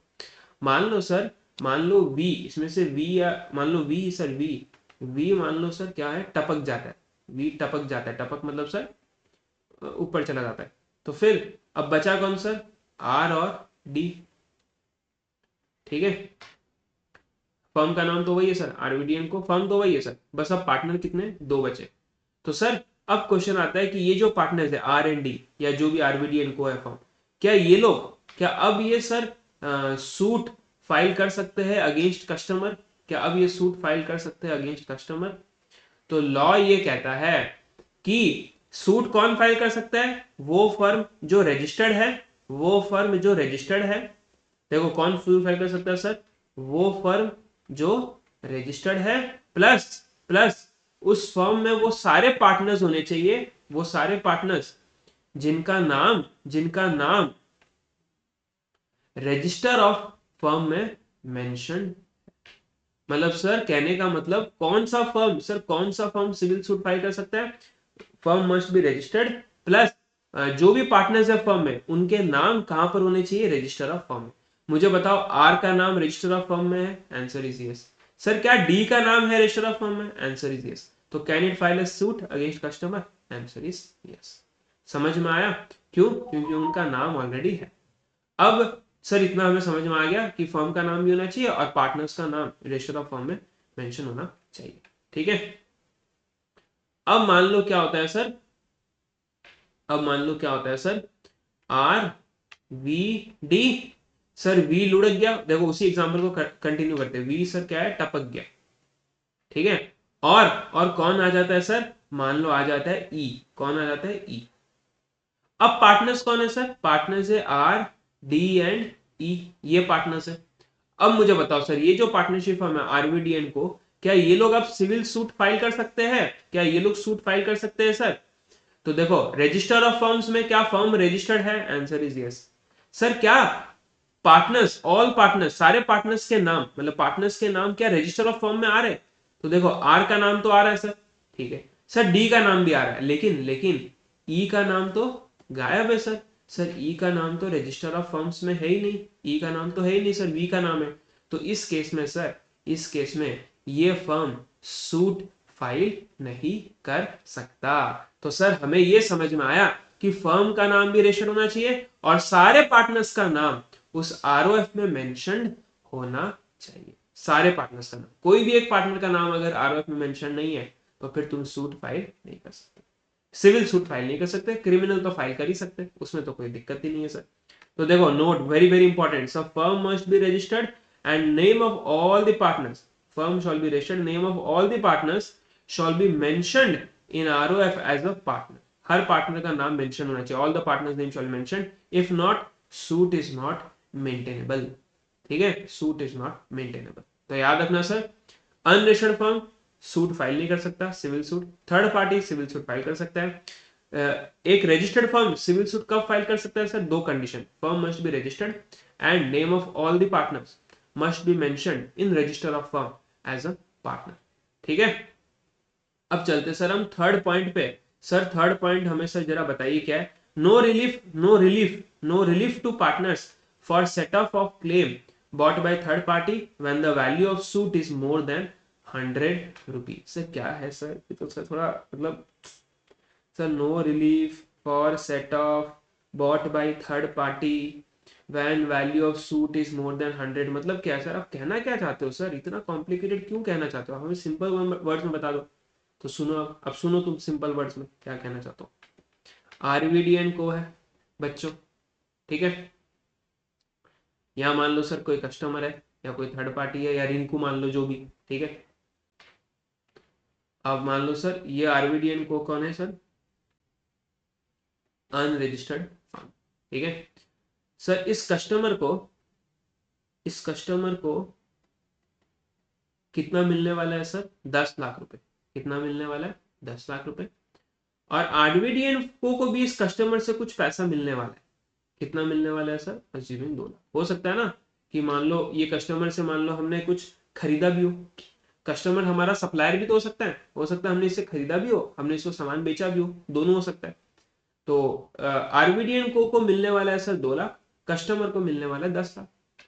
अब सर कस्टमर मान लो आरबीडीएन को 10 लाख नहीं दे रहा, तो कस्टमर तो क्या करेगा सर, एक सिविल सूट फाइल कर ही सकता है, उसमें तो कोई प्रॉब्लम नहीं, मालूम पड़ा third party can file civil suit. तो इन्होंने क्या किया सर, वो कोर्ट में गए और कोर्ट में क्या बोले कि सर आरबीडीएन को देना है हमें 10 लाख रुपए, और वो नहीं दे रहे, तो सर आप जज साहब जाके थोड़ा उनको बोलिए कि वो पैसा नहीं दे रहे हमें। अब क्या होगा, आरबीडीएन को है सर, वो क्या बोलता है, सर सर अरे सर क्या सर रुकिए ना, हम इनको 10 लाख नहीं देंगे सर, हम इनको कितना देंगे सर, सर हम इनको 10 लाख रुपए तो देंगे, माइनस सर माइनस 2 लाख रुपए हमें भी मिलने वाला है, सर हमें भी मिलने वाला है, तो हम 2 लाख माइनस कर देंगे, तो कितना देंगे सर, 8 लाख। आरबीडीएन को क्या कहता है सर, हम 8 लाख ही देंगे, कस्टमर क्या कहता है सर, 10 लाख लेंगे सर। तो जस्ट सब फिर कंफ्यूज हो जाते हैं, कस्टमर को पूछते हैं क्या बोलना है तुम्हारा, कुछ बोलना चाहते हो, कस्टमर बोलता है सर ये क्या है सर, ये क्या है सर, अनरजिस्टर्ड। और अनरजिस्टर्ड फर्म तो सर हमारे ऊपर सूट फाइल ही नहीं कर सकता, तो जब वो हमारे ऊपर सूट ही फाइल नहीं कर सकता तो पैसा कहां से रिकवर करेगा, तो सर हमें पूरा का पूरा 10 लाख मिलेगा। मतलब हम सर बेसिकली ये 2 लाख माइनस नहीं करेंगे, आरवीडीएन को, अरे अरे मुझे तो सेट ऑफ मिलना चाहिए, क्यों नहीं मिलेगा मुझे सेट ऑफ? तो फिर जज साहब कहते हैं कि अनरजिस्टर्ड फर्म को सेट ऑफ नहीं मिलेगा। मतलब 10 लाख माइनस 0 और 10 लाख रुपए पूरा का पूरा देना पड़ेगा। तो सर हम मतलब कहने का मतलब अगर हमें कुछ अनरजिस्टर्ड फर्म को अगर कुछ पे करना है 10 लाख, तो उस 10 लाख में से माइनस कुछ भी नहीं होगा, पूरा का पूरा 10 लाख पे करना है। मतलब सर पेबल से रिसीवेबल माइनस नहीं होगा। मतलब 10 लाख पेबल था बाय आरवीडी और 2 लाख रिसीवेबल था, तो रिसीवेबल माइनस नहीं करेंगे सर, 10 लाख पूरा का पूरा पे करना पड़ेगा, तो वो सेट ऑफ नहीं होने वाला। तो देखो नो रिलीफ या no set off, no relief और no set off is allowed for any claim brought by third party. तो देखो no relief to partners for set off any claim, मतलब तुम कोई भी क्लेम, अगर थर्ड पार्टी तुम्हारे अगेंस्ट कुछ क्लेम रेज करता है उसके अगेंस्ट तुम सेट ऑफ नहीं कर सकते। सेट ऑफ मतलब माइनस नहीं कर सकते, याद रखना, मतलब तुम्हारे पेबल के अगेंस्ट तुम माइनस नहीं कर सकते। तो no relief to partners for set off claim bought by third party when value of suit is more than 100। कहने का मतलब है ये जो 2 लाख रुपए है ना, 2 लाख रुपए जो माइनस करने वाले, ये क्या है सर, ये मोर देन 100 है, ये क्या है मोर देन 100 है, तो इसीलिए हम इसको माइनस नहीं कर सकते। हाँ अगर अगर यहाँ पर क्या होता बच्चों, अगर यहाँ पर क्या होता कि मान लो आरवीडीएन को कितना देना है 10 लाख रुपए, और आरवीडीएन को मान लो सर कितना मिलने वाला है 50 रुपए, तो क्या वो 50 रुपए माइनस कर सकता है? Answer is yes. तो 9 लाख कितना होता सर, 9,99,950 रुपए। तो सर माइनस हम कितना तक कर सकते हैं, सिर्फ और सिर्फ 100 रुपए तक। कितना, सिर्फ और सिर्फ 100 रुपए तक। व्हेन वैल्यू ऑफ सूट, देखो no relief when value is more than 100, तो सर 100 रुपए तक तो माइनस कर सकते हो, मतलब 10 लाख माइनस 100 रुपए। सर क्या 100 रुपए से ज्यादा माइनस कर पाएंगे? Answer is no. क्लियर हो गया? तो सर रिलीफ टू पार्टनर्स या for set off any claim is not allowed when value of suit is more than 100 रुपए। तो अप टू 100 तुम सेट ऑफ कर सकते हो, उससे ज्यादा तुम सेट ऑफ नहीं कर। तो इस केस में तो सर 2 लाख था, तो 2 लाख है तो तुम सेट ऑफ नहीं कर पाओगे, कोई चांस ही नहीं है तुम सेट ऑफ कर लो। क्लियर है? Got it? डन है सर, हम समझ गए सर, पॉइंट नंबर 3 भी हमें समझ में आ गया। अब सर बचा है लास्ट पॉइंट, लास्ट पॉइंट भी सर आप समझा ही दीजिए, 3 पॉइंट तो समझा दिया आपने। तो aggrieved partner can not bring a legal action against other partner. Sir aggrieved partner मतलब, सर अग्रीव्ड पार्टनर का मतलब होता है पीड़ित पार्टनर, विक्टिम है ना, पीड़ित पार्टनर। वो सर क्या कर सकता है, वो लीगल एक्शन नहीं ला सकता अगेंस्ट पार्टनर फर्म। मतलब मान लो सर ऐसे आरवीडीएन को है, रोहित भाई, विराट भाई, धोनी भाई। अब मान लो सर इसमें जो रोहित भाई है ना, रोहित भाई, इनका ना विराट भाई के साथ और धोनी भाई के साथ ना थोड़ा अनबन हो गया, अनबन। मतलब हुआ क्या ना, एक्चुअली विराट भाई रोहित भाई का बात नहीं सुन रहे, धोनी भाई भी बात नहीं सुन रहे, अपने मर्जी से कर रहे। मतलब डिसीजन मेकिंग में रोहित भाई को वो इन्वॉल्व नहीं कर रहे, वोटिंग में रोहित भाई को इन्वॉल्व नहीं कर रहे, रोहित भाई का बात नहीं सुन रहे, रोहित भाई को बुक्स ऑफ अकाउंट्स नहीं दे रहे, कुछ नहीं दे रहे, वो कुछ भी नहीं कर रहे। ठीक है? तो उस केस में सर मुझे बताओ, क्या रोहित भाई, अब आरबीडीएन को क्या है, अज्यूमिंग सर अनरजिस्टर्ड फंड, तो सर क्या रोहित भाई इन विराट और धोनी के अगेंस्ट कुछ केस कर सकते हैं क्या? क्या वो सूट वगैरह कुछ फाइल कर सकते हैं? Answer is no. एक अग्रीव्ड पार्टनर, मतलब अग्रीव्ड पार्टनर मतलब रोहित भाई, क्या वो एक्शन ले सकते हैं against other partner? Answer is no, he can not bring a legal action. मतलब तुम एक पार्टनर, मतलब सिंपल है सर, एक पार्टनर दूसरे पार्टनर के अगेंस्ट कोई भी एक्शन नहीं ले सकता। ठीक है? एक पार्टनर दूसरे पार्टनर के अगेंस्ट एक्शन नहीं ले सकता अगर फर्म अनरजिस्टर्ड है। लेकिन यहां पर सर एक एक्सेप्शन भी है। एक्सेप्शन क्या है सर? मान लो रोहित भाई का वही अनबन होकर रखा है विराट भाई के साथ और धोनी भाई के साथ, ठीक है? तो सर वो इनके अगेंस्ट केस तो नहीं कर सकते, नहीं कर सकते केस तो। लेकिन लॉ कहता है अगर रोहित भाई चाहे तो वो सूट फाइल कर सकते हैं फॉर डिसोल्यूशन ऑफ फर्म। मतलब फर्म को अगर बंद कराना है उसके लिए क्या वो सूट फाइल कर सकते हैं? Answer is yes. ऐसे तो वो नहीं कर सकते, कोई एक्शन नहीं ले सकते विराट के अगेंस्ट, धोनी के अगेंस्ट। लेकिन क्या सर वो कोर्ट में जा सकते हैं और बोल सकते हैं कि मैं चाहता हूं कि फर्म डिसॉल्व हो जाए करके? तो उस केस में answer is yes, Rohit can file a suit for dissolution of. Sir अगर वो सूट फाइल करेगा फॉर डिसोल्यूशन, तो सर डिसोल्यूशन होगा तो रोहित भाई को अपना जो शेयर है वन थर्ड शेयर, क्या वो रिकवर कर सकता है अपना one third share? Answer is yes. तो रियलाइजेशन ऑफ शेयर के लिए भी वो सिविल मतलब सॉरी रियलाइजेशन ऑफ शेयर के लिए भी वो सूट फाइल कर सकते हैं इन कोर्ट। सर डिसोल्यूशन के लिए सूट फाइल कर सकते हैं, realisation of share at the time of dissolution, at the time of dissolution कर सकते हैं। या फिर सर मान लो रोहित भाई जो है वो इस फर्म को छोड़ के जा रहे, आउटगोइंग पार्टनर है, छोड़ के जा रहे और उनको अपना अकाउंट्स सेटल करवाना है। मतलब उन्होंने देखा कि मेरे कैपिटल अकाउंट में मुझे इतना पैसा मिलना है, मैं छोड़ के जा रहा हूं तो मुझे अपना पैसा दे दो, ये लोग पैसा नहीं दे रहे। तो उस केस में लॉ कहता है कि रोहित भाई अपना अकाउंट्स सेटल करवाने के लिए, अपना अकाउंट्स सेटल करवाने के लिए केस फाइल कर सकते। तो नॉर्मली तो सर रोहित भाई केस फाइल नहीं कर सकते विराट धोनी के अगेंस्ट, लेकिन 3 केसेस में वो कर सकते हैं। सर फर्म का डिसोल्यूशन के लिए, जब डिसोल्यूशन होगा तो अपना शेयर रियलाइज कराने के लिए, मतलब रिकवर करने के लिए, या फिर अकाउंट्स सेटल करने के लिए। समझ में आया? तो 3 केस है जहां पर हम सिविल सूट फाइल कर। सिंपल है, फर्स्ट डिसोल्यूशन, डिसोल्यूशन से रिलेटेड शेयर रिकवरी एंड फिर वापस सेटलमेंट ऑफ अकाउंट्स। ठीक है, तो बहुत ही मतलब सारा पॉइंट्स कनेक्टेड है sir, all the points are connected to each other. तो agreed partner can not bring an action except for dissolution, या फिर recovery of share at the time of dissolution, या फिर सेटलमेंट ऑफ अकाउंट्स। क्लियर है? देखो dissolution के लिए कर सकता है, रियलाइजेशन ऑफ शेयर कर सकता है टाइम ऑफ डिसोल्यूशन, और सेटलमेंट ऑफ अकाउंट्स जब वो पार्टनरशिप फर्म छोड़ के जा रहा है तब वो अपना अकाउंट सेटल करवाने के लिए केस फाइल कर सकता है। अगर वो पैसा नहीं देते तो वो केस फाइल कर सकता है फॉर सेटलमेंट ऑफ अकाउंट्स। ठीक है सर। सर कितना पॉइंट्स हो गया? 4 पॉइंट्स हो गया। This are the consequences of non registration. लेकिन अब सर इसका कुछ एक्सेप्शंस भी है। सर लॉ है, लॉ में तो सर प्रोविजन भी होता है, उसका एक्सेप्शन भी होता है। Sir torture, sir torture torture sir torture क्या कर सकते हैं? जो है तो है। Non registration does not affect the following rights.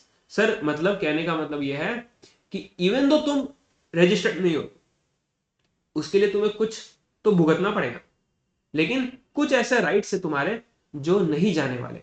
क्या राइट्स है? कुछ तो सर हमने ऑलरेडी डिस्कस कर लिया। थर्ड पार्टी, अरे थर्ड पार्टी तो ऐसे भी सूट फाइल कर सकता है, चाहे रजिस्टर्ड हो या अनरजिस्टर्ड हो, थर्ड पार्टी तो सूट फाइल ही कर सकता है सर। ठीक है सर, ये देखो हम अपना क्लेम सेट ऑफ कर सकते हैं अगर वैल्यू अप टू 100 है। मैंने बोला था अभी 10 लाख में से -100 रुपए, -50 रुपए कर सकते हो, तो तुम अपना क्लेम सेट ऑफ कर सकते हो अगर वैल्यू अप टू 100 है। अगर वैल्यू अप टू 100 है, ये हमने पढ़ा, थर्ड पार्टी सूट फाइल कर सकता है, तुम सेट ऑफ कर सकते हो अगर अप टू 100 है। उसके बाद सर और क्या पढ़ा था हमने कि पार्टनर्स चाहे तो केस फाइल कर सकते हैं, कब? या तो डिसोल्यूशन के वक्त, या अकाउंट सेटल करवाने के लिए, या अपना शेयर रिकवर या रियलाइज कराने के लिए eight the time of dissolution. समझ में आया? तो सर ये 3 राइट्स तो हमने ऑलरेडी पढ़ लिया ऊपर में कि थर्ड पार्टी सूट फाइल कर सकता है, तुम क्लेम सेट ऑफ कर सकते हो अप टू 100 रुपी, और पार्टनर सूट फाइल कर सकते हैं for dissolution, realisation of share और सेटलमेंट ऑफ अकाउंट्स। सर बस यहाँ पर हमें 2 एक्स्ट्रा पॉइंट्स पढ़ना है। ये 2 एक्स्ट्रा पॉइंट्स इंपॉर्टेंट हो जाते हैं क्योंकि 2 अलग पॉइंट्स है, यूनिक पॉइंट्स है। पढ़ो क्या है? Power of an official assignee और रिसीवर ऑफ द कोड बोल दो sir. Power of an official assignee, receiver of the code to release the property of the insolvent partner. Sir ये क्या है? Power of an official assignee to release the property of the insolvent partner and to bring an action. मतलब क्या था sir? मतलब ये है sir, मतलब ये है, मान लो सर आरबीडीएन को है, ठीक है सर, आरबीडीएन को है, और इसमें से मान लो सर एक पार्टनर आर जो है सर वो क्या हो जाता है? इनसॉल्वेंट। तो सर नॉर्मली क्या होता है जब तुम इनसॉल्वेंट हो जाते हो? इनसॉल्वेंट कब होते हैं सर? सर हम इनसॉल्वेंट कब होते हैं? Liability greater than assets, unable to pay off dues. तो उस केस में क्या होता है सर? कोर्ट, अब अनसॉल्वेंट हो गए तो तुम्हें क्या करना है? अपने लायबिलिटीज को पे ऑफ करना है और एसेट्स को बेचना है। तो उसके लिए कोर्ट अपॉइंट करता है एक ऑफिशियल रिसीवर या ऑफिशियल लिक्विडेटर, जो भी बोल लो, ऑफिशियल रिसीवर बोल लो या ऑफिशियल लिक्विडेटर। ये ऑफिशियल रिसीवर सर कौन होता है? अल्टीमेटली ये सीई होता है, ठीक है, ये सीई होता है। अब ये ऑफिशियल रिसीवर क्या करेगा सर? ये जो आर है, आर के एसेट्स को बेचेगा और आर के लायबिलिटीज को पे ऑफ करेगा। अब जब वो आर के एसेट्स को बेचेगा सर, तो आर के बुक्स में क्या आएगा? आर के बुक्स में आएगा रिसीवेबल फ्रॉम आरबीडीएन को, क्योंकि आरबीडीएन को में उसका कैपिटल अकाउंट है ना, तो उसको उसका शेयर मिलेगा, कैपिटल प्रॉफिट वगैरह जो भी था। तो आर के बुक्स में क्या आएगा? रिसीवेबल फ्रॉम आरबीडीएन को, और आरबीडीएन को कौन है सर? अनरजिस्टर्ड फर्म है। अच्छा, अनरजिस्टर्ड फर्म के अगेंस्ट सर हम सूट वगैरह फाइल नहीं कर सकते, लेकिन यहाँ पर आर क्या हो गया? इंसॉल्वेंट। और ये ऑफिशियल रिसीवर का काम क्या है सर?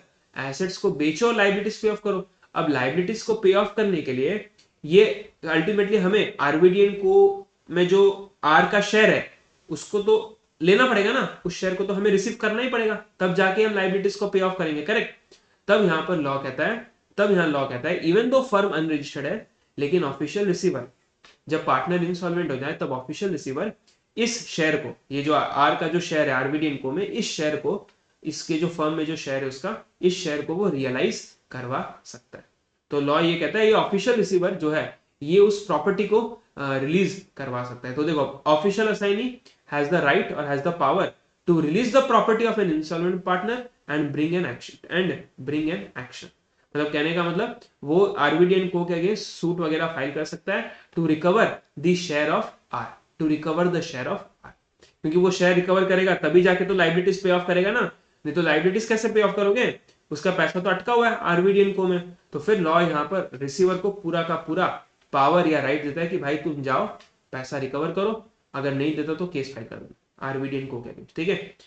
तो नॉर्मली तो हम केस फाइल नहीं कर सकते क्योंकि अनरजिस्टर्ड फर्म है, लेकिन अगर इंसॉल्वेंट हो जाते हो तो ऑफिशियल रिसीवर, तुम्हारा ऑफिशियल रिसीवर केस फाइल कर सकता है for recovery of property of insolvent partner, ठीक है? तो सर ये हो गया इंसॉल्वेंसी। इंसॉल्वेंसी के केस में याद रखना तुम सूट फाइल कर, देखो एक तो डिसोल्यूशन के टाइम कर सकते हो, realisation of share, settlement of accounts, plus the fourth is at the time of insolvency official receiver तुम्हारा केस फाइल कर सकता है अगेंस्ट द फर्म।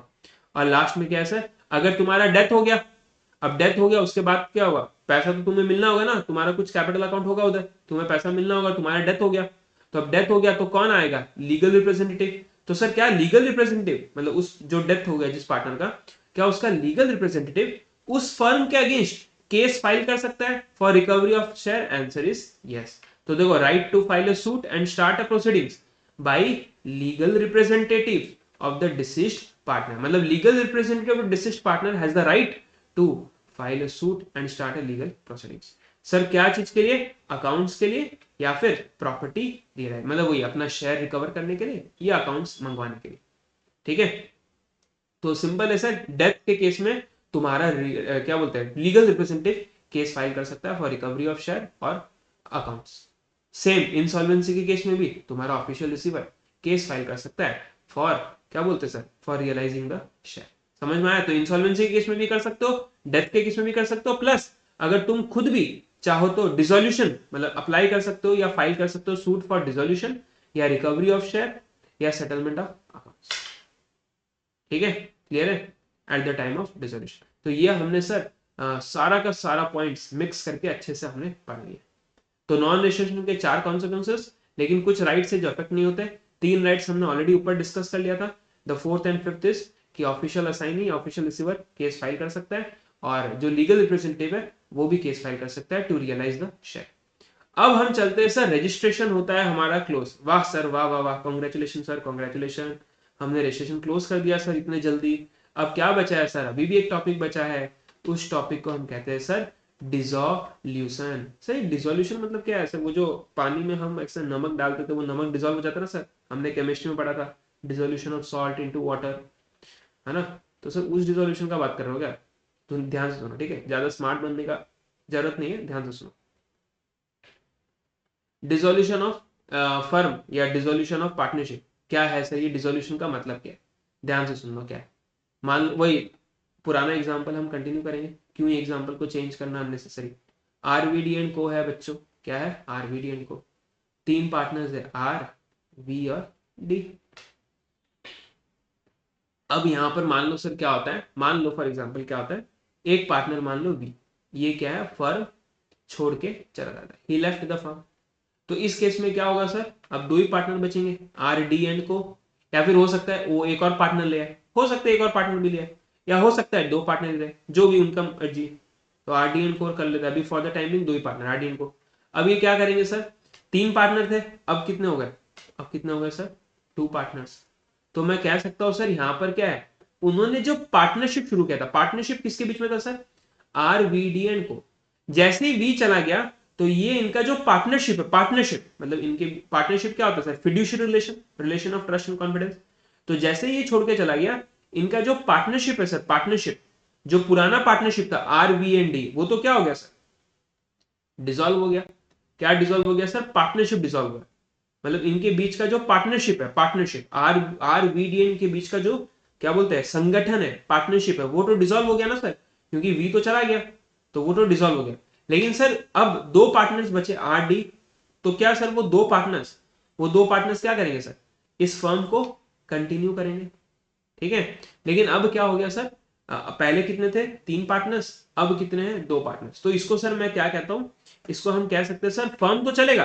क्या सर फर्म डिसॉल्व हुआ, सर क्या फर्म डिसॉल्व हुआ, फर्म तो डिसॉल्व नहीं हुआ ना सर, सिर्फ पार्टनरशिप ही डिसॉल्व हुआ, क्योंकि एक बंदा छोड़ के चला गया बीच में, तो पार्टनरशिप तो डिसॉल्व हो गया, लेकिन क्या फर्म डिसॉल्व हुआ, आंसर इज नो। तो सर फर्म डिसॉल्व नहीं हुआ तो हुआ क्या सर, यहां पर अगर हुआ तो हुआ क्या, इसको हम कहते हैं sir reconstitution of firm. Firm में क्या हुआ है, रिकॉन्स्टिट्यूशन, मतलब फर्म में क्या हुआ है सर, चेंज हुआ है। क्या फर्म डिसॉल्व हुआ है, क्या फर्म बंद हुआ है, सर डिसॉल्व का मतलब होता है बंद होना, बंद होना।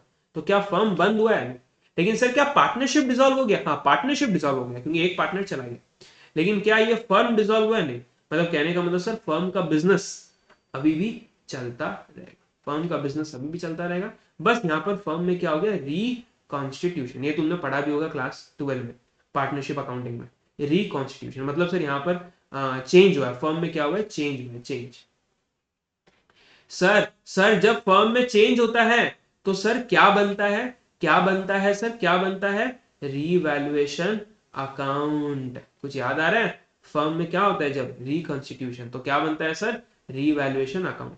सर अगर मान लो ये फर्म ही बंद हो जाता, मान लो सर आरवीडीएन को ही बंद हो जाता, मतलब फर्म ही डिसॉल्व हो जाता, तो उस केस में सर क्या बनता, क्या बनता, अगर आरवीडीएन को मतलब पूरा का पूरा फर्म ही अगर डिसॉल्व हो जाता, तो उस केस में क्या बनता सर, उस केस में बनता रियलाइजेशन अकाउंट। कुछ याद आ रहा है।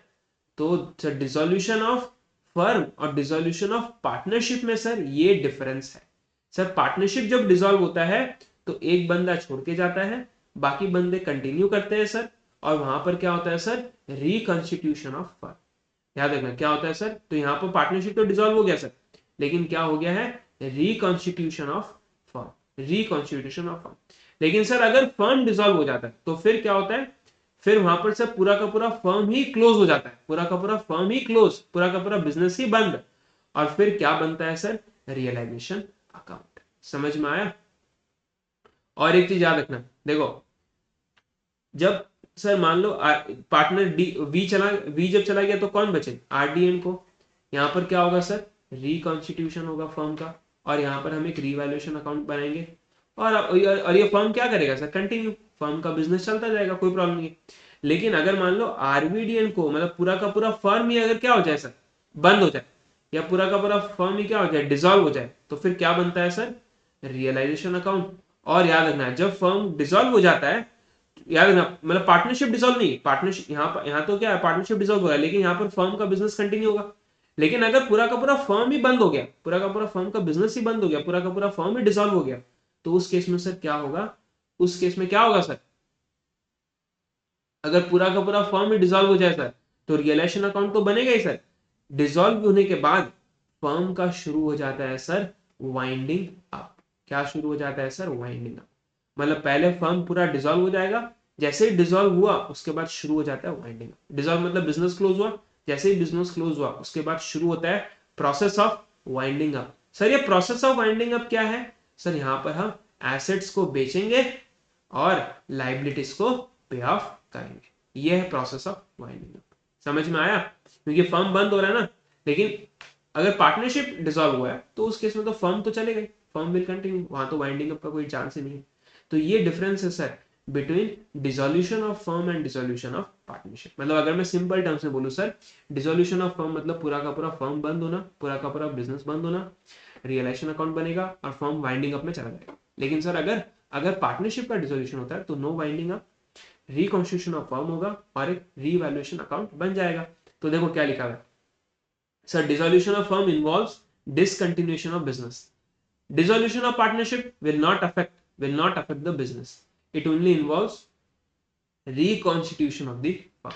उसके बाद मैंने बोला dissolution involves winding up, क्योंकि dissolution होगा फिर winding up start होगा सर, एसेट्स बेचोगे, लायबिलिटीज पे ऑफ, लेकिन यहाँ पर क्या है सर, ओनली रिकॉन्स्टिट्यूशन, दस रिवैल्यूएशन। यहाँ पर क्या होता है सर, रिवैल्यूएशन। वहां पर क्या होता है, रियलाइजेशन अकाउंट। यहाँ पर क्या होता है, रिवैल्यूएशन अकाउंट। उसके बाद सर फर्म, अगर देखो फर्म को डिसॉल्व करना है तो वो कोर्ट अगर चाहे तो डिसॉल्व कर सकता है, मतलब फर्म में भी dissolve by the order of court, मतलब कोर्ट के ऑर्डर के थ्रू से भी फर्म डिसॉल्व हो सकता है। लेकिन क्या पार्टनरशिप डिसॉल्व होगा by the order of court? Answer is no. Partnership dissolve तो तुम अपने हिसाब से करोगे ना, एक पार्टनर अगर चला गया तो पार्टनरशिप डिसॉल्व हो जाएगा, लेकिन फर्म तो कंटिन्यू करेगा। तो फर्म डिसॉल्व हो सकता है by the order of court, लेकिन पार्टनरशिप डिसॉल्व होता है बाय म्यूचुअल, क्या बोलते हैं, बाय म्यूचुअल कंसेंट वगैरह, नॉट बाय द कोर्ट। ठीक है सर। उसके बाद dissolution of firm will obviously involve dissolution of partnership, but dissolution of partnership may or may not involve dissolution of firm. और last में क्या है सर, जब भी फर्म का डिसोल्यूशन होगा तो पूरा का पूरा बुक्स खत्म यहाँ पर, लेकिन अगर पार्टनरशिप का डिसोल्यूशन होता है तो बुक्स क्लोज नहीं करते, बुक्स चलता रहेगा, खाली बस एक रिवैल्यूएशन अकाउंट बनाओगे और उसका जो भी सेटलमेंट अमाउंट है वो उसको पे ऑफ कर दोगे और उसको वो चला जाएगा अपना, लेकिन तुम्हारा बुक्स क्लोज नहीं होगा, बुक्स तो तुम्हारा चलता रहेगा। क्लियर है? तो फर्म का डिसोल्यूशन और पार्टनरशिप का डिसोल्यूशन के बीच का सर ये डिफरेंस है। हम आगे पढ़ेंगे sir dissolution of firm, partnership हम नहीं पढ़ेंगे। डिसोल्यूशन ऑफ फर्म मतलब जहां पर फर्म बंद हो रहा है, फर्म का बिजनेस डिसकंटिन्यू हो रहा है, रियलाइजेशन अकाउंट बना रहे हो, वाइंडिंग अप होगा, वो पढ़ने वाले। ठीक है, तो अब देखो सर डिसोल्यूशन ऑफ फर्म कैसे होगा सर, दो तरीके से होता है। या तो तुम खुद डिसॉल्व कर दो, खुद मतलब तीन पार्टनर्स है आरबीडी, वो तीनों मिलकर बोलेंगे भाई हम धंधा नहीं करेंगे, ये जूते का धंधा बहुत हो गया, हमारा सर दुख रहा है, अब हम ये धंधा नहीं करेंगे, हम करते हैं डिसॉल्व। तो या तो खुद कर लो वॉलेंटरली, या फिर bye the order of court, तो या तो विदाउट ऑर्डर ऑफ कोर्ट या ऑर्डर ऑफ कोर्ट। ठीक है, तो पहले हम समझेंगे अगर हमें सर फर्म को डिसॉल्व करना है वॉलेंटरली मतलब without the order of court, तो फर्स्ट क्या है sir, by way of agreement, मतलब आरवी एंड डी, आरवीडी तीनों मिलकर अग्री करेंगे। अग्री क्या करेंगे कि हम तीनों मिलके ये डिसाइड करते हैं, हम तीनों मिलके ये डिसाइड करते हैं कि हम आरवीडी एंड को करते हैं बंद। ठीक है, तो पार्टनरशिप कैन, देखो पार्टनरशिप मतलब वही firm can be dissolved by the agreement, by an agreement with the consent of all the partners. याद रखना, firm can be dissolved by an agreement with the consent of all the partners or as per the contract among the partners. मतलब कहने का मतलब क्या है sir, अगर तुम्हें अपना फर्म डिसॉल्व करना है तो तुम्हें हर पार्टनर का कंसेंट लेना पड़ेगा। तीन पार्टनर्स है आरबीडी, तो ऑल पार्टनर्स का कंसेंट चाहिए, ऑल पार्टनर्स का कंसेंट चाहिए टू डिसॉल्व। या फिर अगर अगर मान लो, अगर आप मान लो तुम्हारे पार्टनरशिप डीड में कुछ लिखा हुआ है कि हाउ टू डिसॉल्व, तो फिर you have to follow your partnership deed, मतलब एज पर दी कॉन्ट्रैक्ट। ठीक है, ये मतलब सिंपल है सर, अगर कॉन्ट्रैक्ट मतलब पार्टनरशिप डीड में कुछ और लिखा हुआ है तो फॉलो दैट, अगर पार्टनरशिप में कुछ नहीं लिखा हुआ तो consent of all the partners. Simple है ना, डीड में लिखा हुआ है तो वैसे ही करोगे डिसॉल्व जैसे डीड में लिखा हुआ है, और अगर कुछ नहीं लिखा हुआ डीड में, साइलेंट है, तो consent of all the partners. ठीक है, तो आइदर सारा पार्टनर से कंसेंट लो या फिर डिसॉल्व कर लो as per the partnership deed, as per the contract among the partners. ये तो बहुत ही इजी था। अब आते हैं सर सेकंड, कंपल्सरी डिसोल्यूशन, मतलब यहाँ पर तो डिसोल्यूशन होने वाला ही है, होने वाला ही है चाहे कुछ भी हो जाए, मतलब ओब्वियसली कोर्ट का ऑर्डर नहीं आएगा, वॉलेंट्री है, लेकिन कंपल्सरी है, होगा ही होगा। अब सर होगा ही होगा कब होता है, देखो a firm is dissolved compulsory कब sir, when all the partners or all but one become insolvent. Sir ये क्या है sir, all but one, all but one क्या है, अब देखो ध्यान से क्या है ऑल बट वन। ठीक है सर, मान लो सर यहाँ पर पांच पार्टनर्स है, ए बी सी डी और ई। ठीक है sir, case number one, sir अगर ए इंसॉल्वेंट होता है, ए मान लो ए इंसॉल्वेंट होता है, तो क्या इस केस में क्या कंपल्सरी डिसोल्यूशन होगा, क्या कंपल्सरी, देखो मैं बोल रहा हूँ कंपल्सरी, मैं सिर्फ डिसोल्यूशन बोल रहा हूँ, क्या कंपल्सरी डिसोल्यूशन होगा, अगर ए इंसॉल्वेंट हो रहा है तो क्या कंपल्सरी डिसोल्यूशन होगा? आंसर इज नो, बाकी चार तो कंटिन्यू कर ही सकते हैं। तो यहाँ पर सर फर्म, मतलब देखो पार्टनरशिप तो डिसॉल्व हो जाएगा लेकिन फर्म डिसॉल्व नहीं होगा, फर्म तो चलता रहेगा, तो compulsory dissolution of firm is not possible. ठीक है, क्योंकि एक पार्टनर इंसॉल्वेंट हो गया तो बाकी चार तो चलाएंगे अपना धंधा, तो डिसोल्यूशन ऑफ कंपल्सरी डिसोल्यूशन नहीं होगा, compulsory dissolution is not applicable. Sir case number two, sir A and B दोनों इंसॉल्वेंट हो जाए सर, अब बताइए सर क्या यहां पर कंपल्सरी डिसोल्यूशन होगा sir? Again answer is no, यहाँ भी कंपल्सरी डिसोल्यूशन नहीं होगा सर, क्योंकि बाकी 3 पार्टनर चला सकते हैं सी डी एन को, तो यहाँ भी compulsory dissolution of firm is not applicable. ठीक है sir, case number 3, sir A B and C, sir ये तीनों के तीनों इंसॉल्वेंट हो गए, सर क्या यहाँ कंपल्सरी डिसोल्यूशन होगा? Answer is no. सर यहाँ भी फर्म का कंपल्सरी डिसोल्यूशन नहीं हो, क्यों? क्योंकि बाकी तो है ना सर डी एंड ई, वो चलाते रहेंगे। अच्छा ठीक है सर। सर अब बताइए sir, A B C and D, sir चारों के चारों इंसॉल्वेंट हो गए, अब बचा है कि ई, तो सर क्या यहाँ पर कंपल्सरी डिसोल्यूशन होगा? यहाँ पर तो सर कंपल्सरी डिसोल्यूशन होने ही वाला है, क्योंकि सिर्फ एक ही बचा है और वो एक थोड़ी पार्टनर चलाएगा, हमने पढ़ा था मिनिमम पार्टनर कितने होने चाहिए सर, 2, तो यहाँ compulsory dissolution. Case number 5 last case, sir all partners insolvent, अगर ऑल मतलब ऑल इंसॉल्वेंट हो गए तो क्या होगा? इस केस में भी सर क्या होगा? Compulsory dissolution. तो सर अगर ऑल पार्टनर्स इंसॉल्वेंट तो कंपल्सरी डिसोल्यूशन, या फिर ऑल पार्टनर्स मतलब ऑल पार्टनर्स एक्सेप्ट वन, मतलब ऑल पार्टनर्स एक्सेप्ट वन अगर इंसॉल्वेंट हो गए तो भी कंपल्सरी डिसोल्यूशन, मतलब all partners have become insolvent except one partner, मतलब बट वन है ना, बट वन मतलब वही एक्सेप्ट वन, तो all partners or all the partners except one are adjudicated as insolvent. याद रखना, एडजुडिकेटेड एज, एडजुडिकेट मतलब कोर्ट ने ऑर्डर दिया है कि ये इंसॉल्वेंट हो गए। ठीक है, तो उस केस में क्या हो जाएगा? Compulsory dissolution. हम समझ गए सर, बहुत अच्छे से हम समझ गए sir, thank you sir, thank you. अब नेक्स्ट सेकंड पार्ट क्या है? फर्स्ट वाला तो हो गया, सेकंड क्या है सर? और by the happening of any event which makes it unlawful for the business to be carried, मतलब सर क्या है? Happening of any event which makes a business unlawful, happening of an event which makes a business unlawful. Sir क्या है happening of an event which makes a business unlawful? Sir A B C and को, sir इनका दो business था, क्या business था दो? एक था सर केमिकल का बिजनेस और एक था जूते का बिजनेस। ठीक है, ये बिजनेस चल रहा है एकदम खतरनाक खतरनाक बिजनेस चला रहे लोग एकदम, पैसा ही पैसा, वो तुमने रील देखा होगा, पैसा ही पैसा, पैसा ही पैसा करके ऐसा कुछ एक रील है। अब क्या होता है सर, मोदी जी आते, और मोदी जी आते और कहते, भाई और बहनों, आज रात 8 बजे से हम केमिकल वाला जो धंधा है उसको कर देते हैं बैन, आज रात 8 बजे से तुम केमिकल का बिजनेस नहीं कर सकते। तो अब ये बिजनेस क्या हो गया सर? ये बिजनेस हो गया अनलॉफुल। तो इस केस में सर क्या होगा? ये बिजनेस को तो तुम्हें क्या करना पड़ेगा? इस बिजनेस को तो तुम्हें बंद करना पड़ेगा, मतलब इस बिजनेस को तुम्हें डिसॉल्व करना पड़ेगा। सर क्या ये बिजनेस को हम डिसॉल्व करेंगे? आंसर इज नो, ये बिजनेस तो हमारा चलता रहेगा। ठीक है, तो देखो मैंने एक्चुअली देखा जाए तो तुम्हें दो चीज समझा दिया है। फर्स्ट तो देखो, बाय द, अगर मान लो यहाँ पर एक ही बिजनेस होता, सिर्फ एक बिजनेस, एक बिजनेस मतलब अगर केमिकल, अगर मान लो सिर्फ केमिकल ही होता, एक ही बिजनेस होता केमिकल, एबीसी का क्या बिजनेस है सर? केमिकल का बिजनेस है, फिर मोदी जी आते हैं और उन्होंने केमिकल का बिजनेस बैन कर दिया, तो इस केस में क्या हो गया? अनलॉफुल। जैसे ही अनलॉफुल हुआ तो मैं कह सकता हूँ इस फर्म को क्या करना पड़ेगा? डिसॉल्व, इस फर्म को डिसॉल्व करना पड़ेगा। देखो क्या लिखा है, happening of an event, happening of an event मतलब सर मोदी जी आते और कहते हैं रात 8 बजे से, happening of an event which makes it unlawful, which makes it unlawful. समझ में आया? मतलब जैसे ही मोदी जी ने अनाउंसमेंट किया कि बैन है तो फिर ये अनलॉफुल हो गया सर। ठीक है, और या फिर ये तो हो गया सर डन है। कंपल्सरी डिसोल्यूशन दो केस में हो गया, तो ऑल पार्टनर्स या फिर all but one become insolvent, all except one, या फिर any event which makes it unlawful. अब इसमें एक चीज उन्होंने और लिखा है, however where more than one undertaking is carried on by the firm, मतलब मोर देन वन बिजनेस, देखो more than one business is carried on by the firm, मतलब केमिकल बिजनेस, शूज बिजनेस। तो देखो illegality of one or more shall not cause the dissolution of firm in respect of its lawful undertaking। कहने का मतलब sir अगर उसका एक धंधा इलीगल हो गया तो इसका मतलब ये नहीं है कि पूरा का पूरा फर्म ही डिसॉल्व हो जाएगा। तो सर क्या होगा, जो मैंने तुम्हें ऊपर बताया था याद है, अगर एक धंधा अगर अनलॉफुल हो गया तो तुम इसको डिसॉल्व करना, लेकिन तुम इसको कंटिन्यू कर सकते हो। तो फर्म को डिसॉल्व नहीं होगा, लेकिन हाँ फर्म का जो बिजनेस है उसको तुम्हें बंद करना पड़ेगा। तो illegality of one shall not cause the dissolution of the firm in respect of its lawful undertaking. तो जो लॉफुल बिजनेस है वो चलता रहेगा, दूसरा बिजनेस डिसॉल्व हो जाएगा।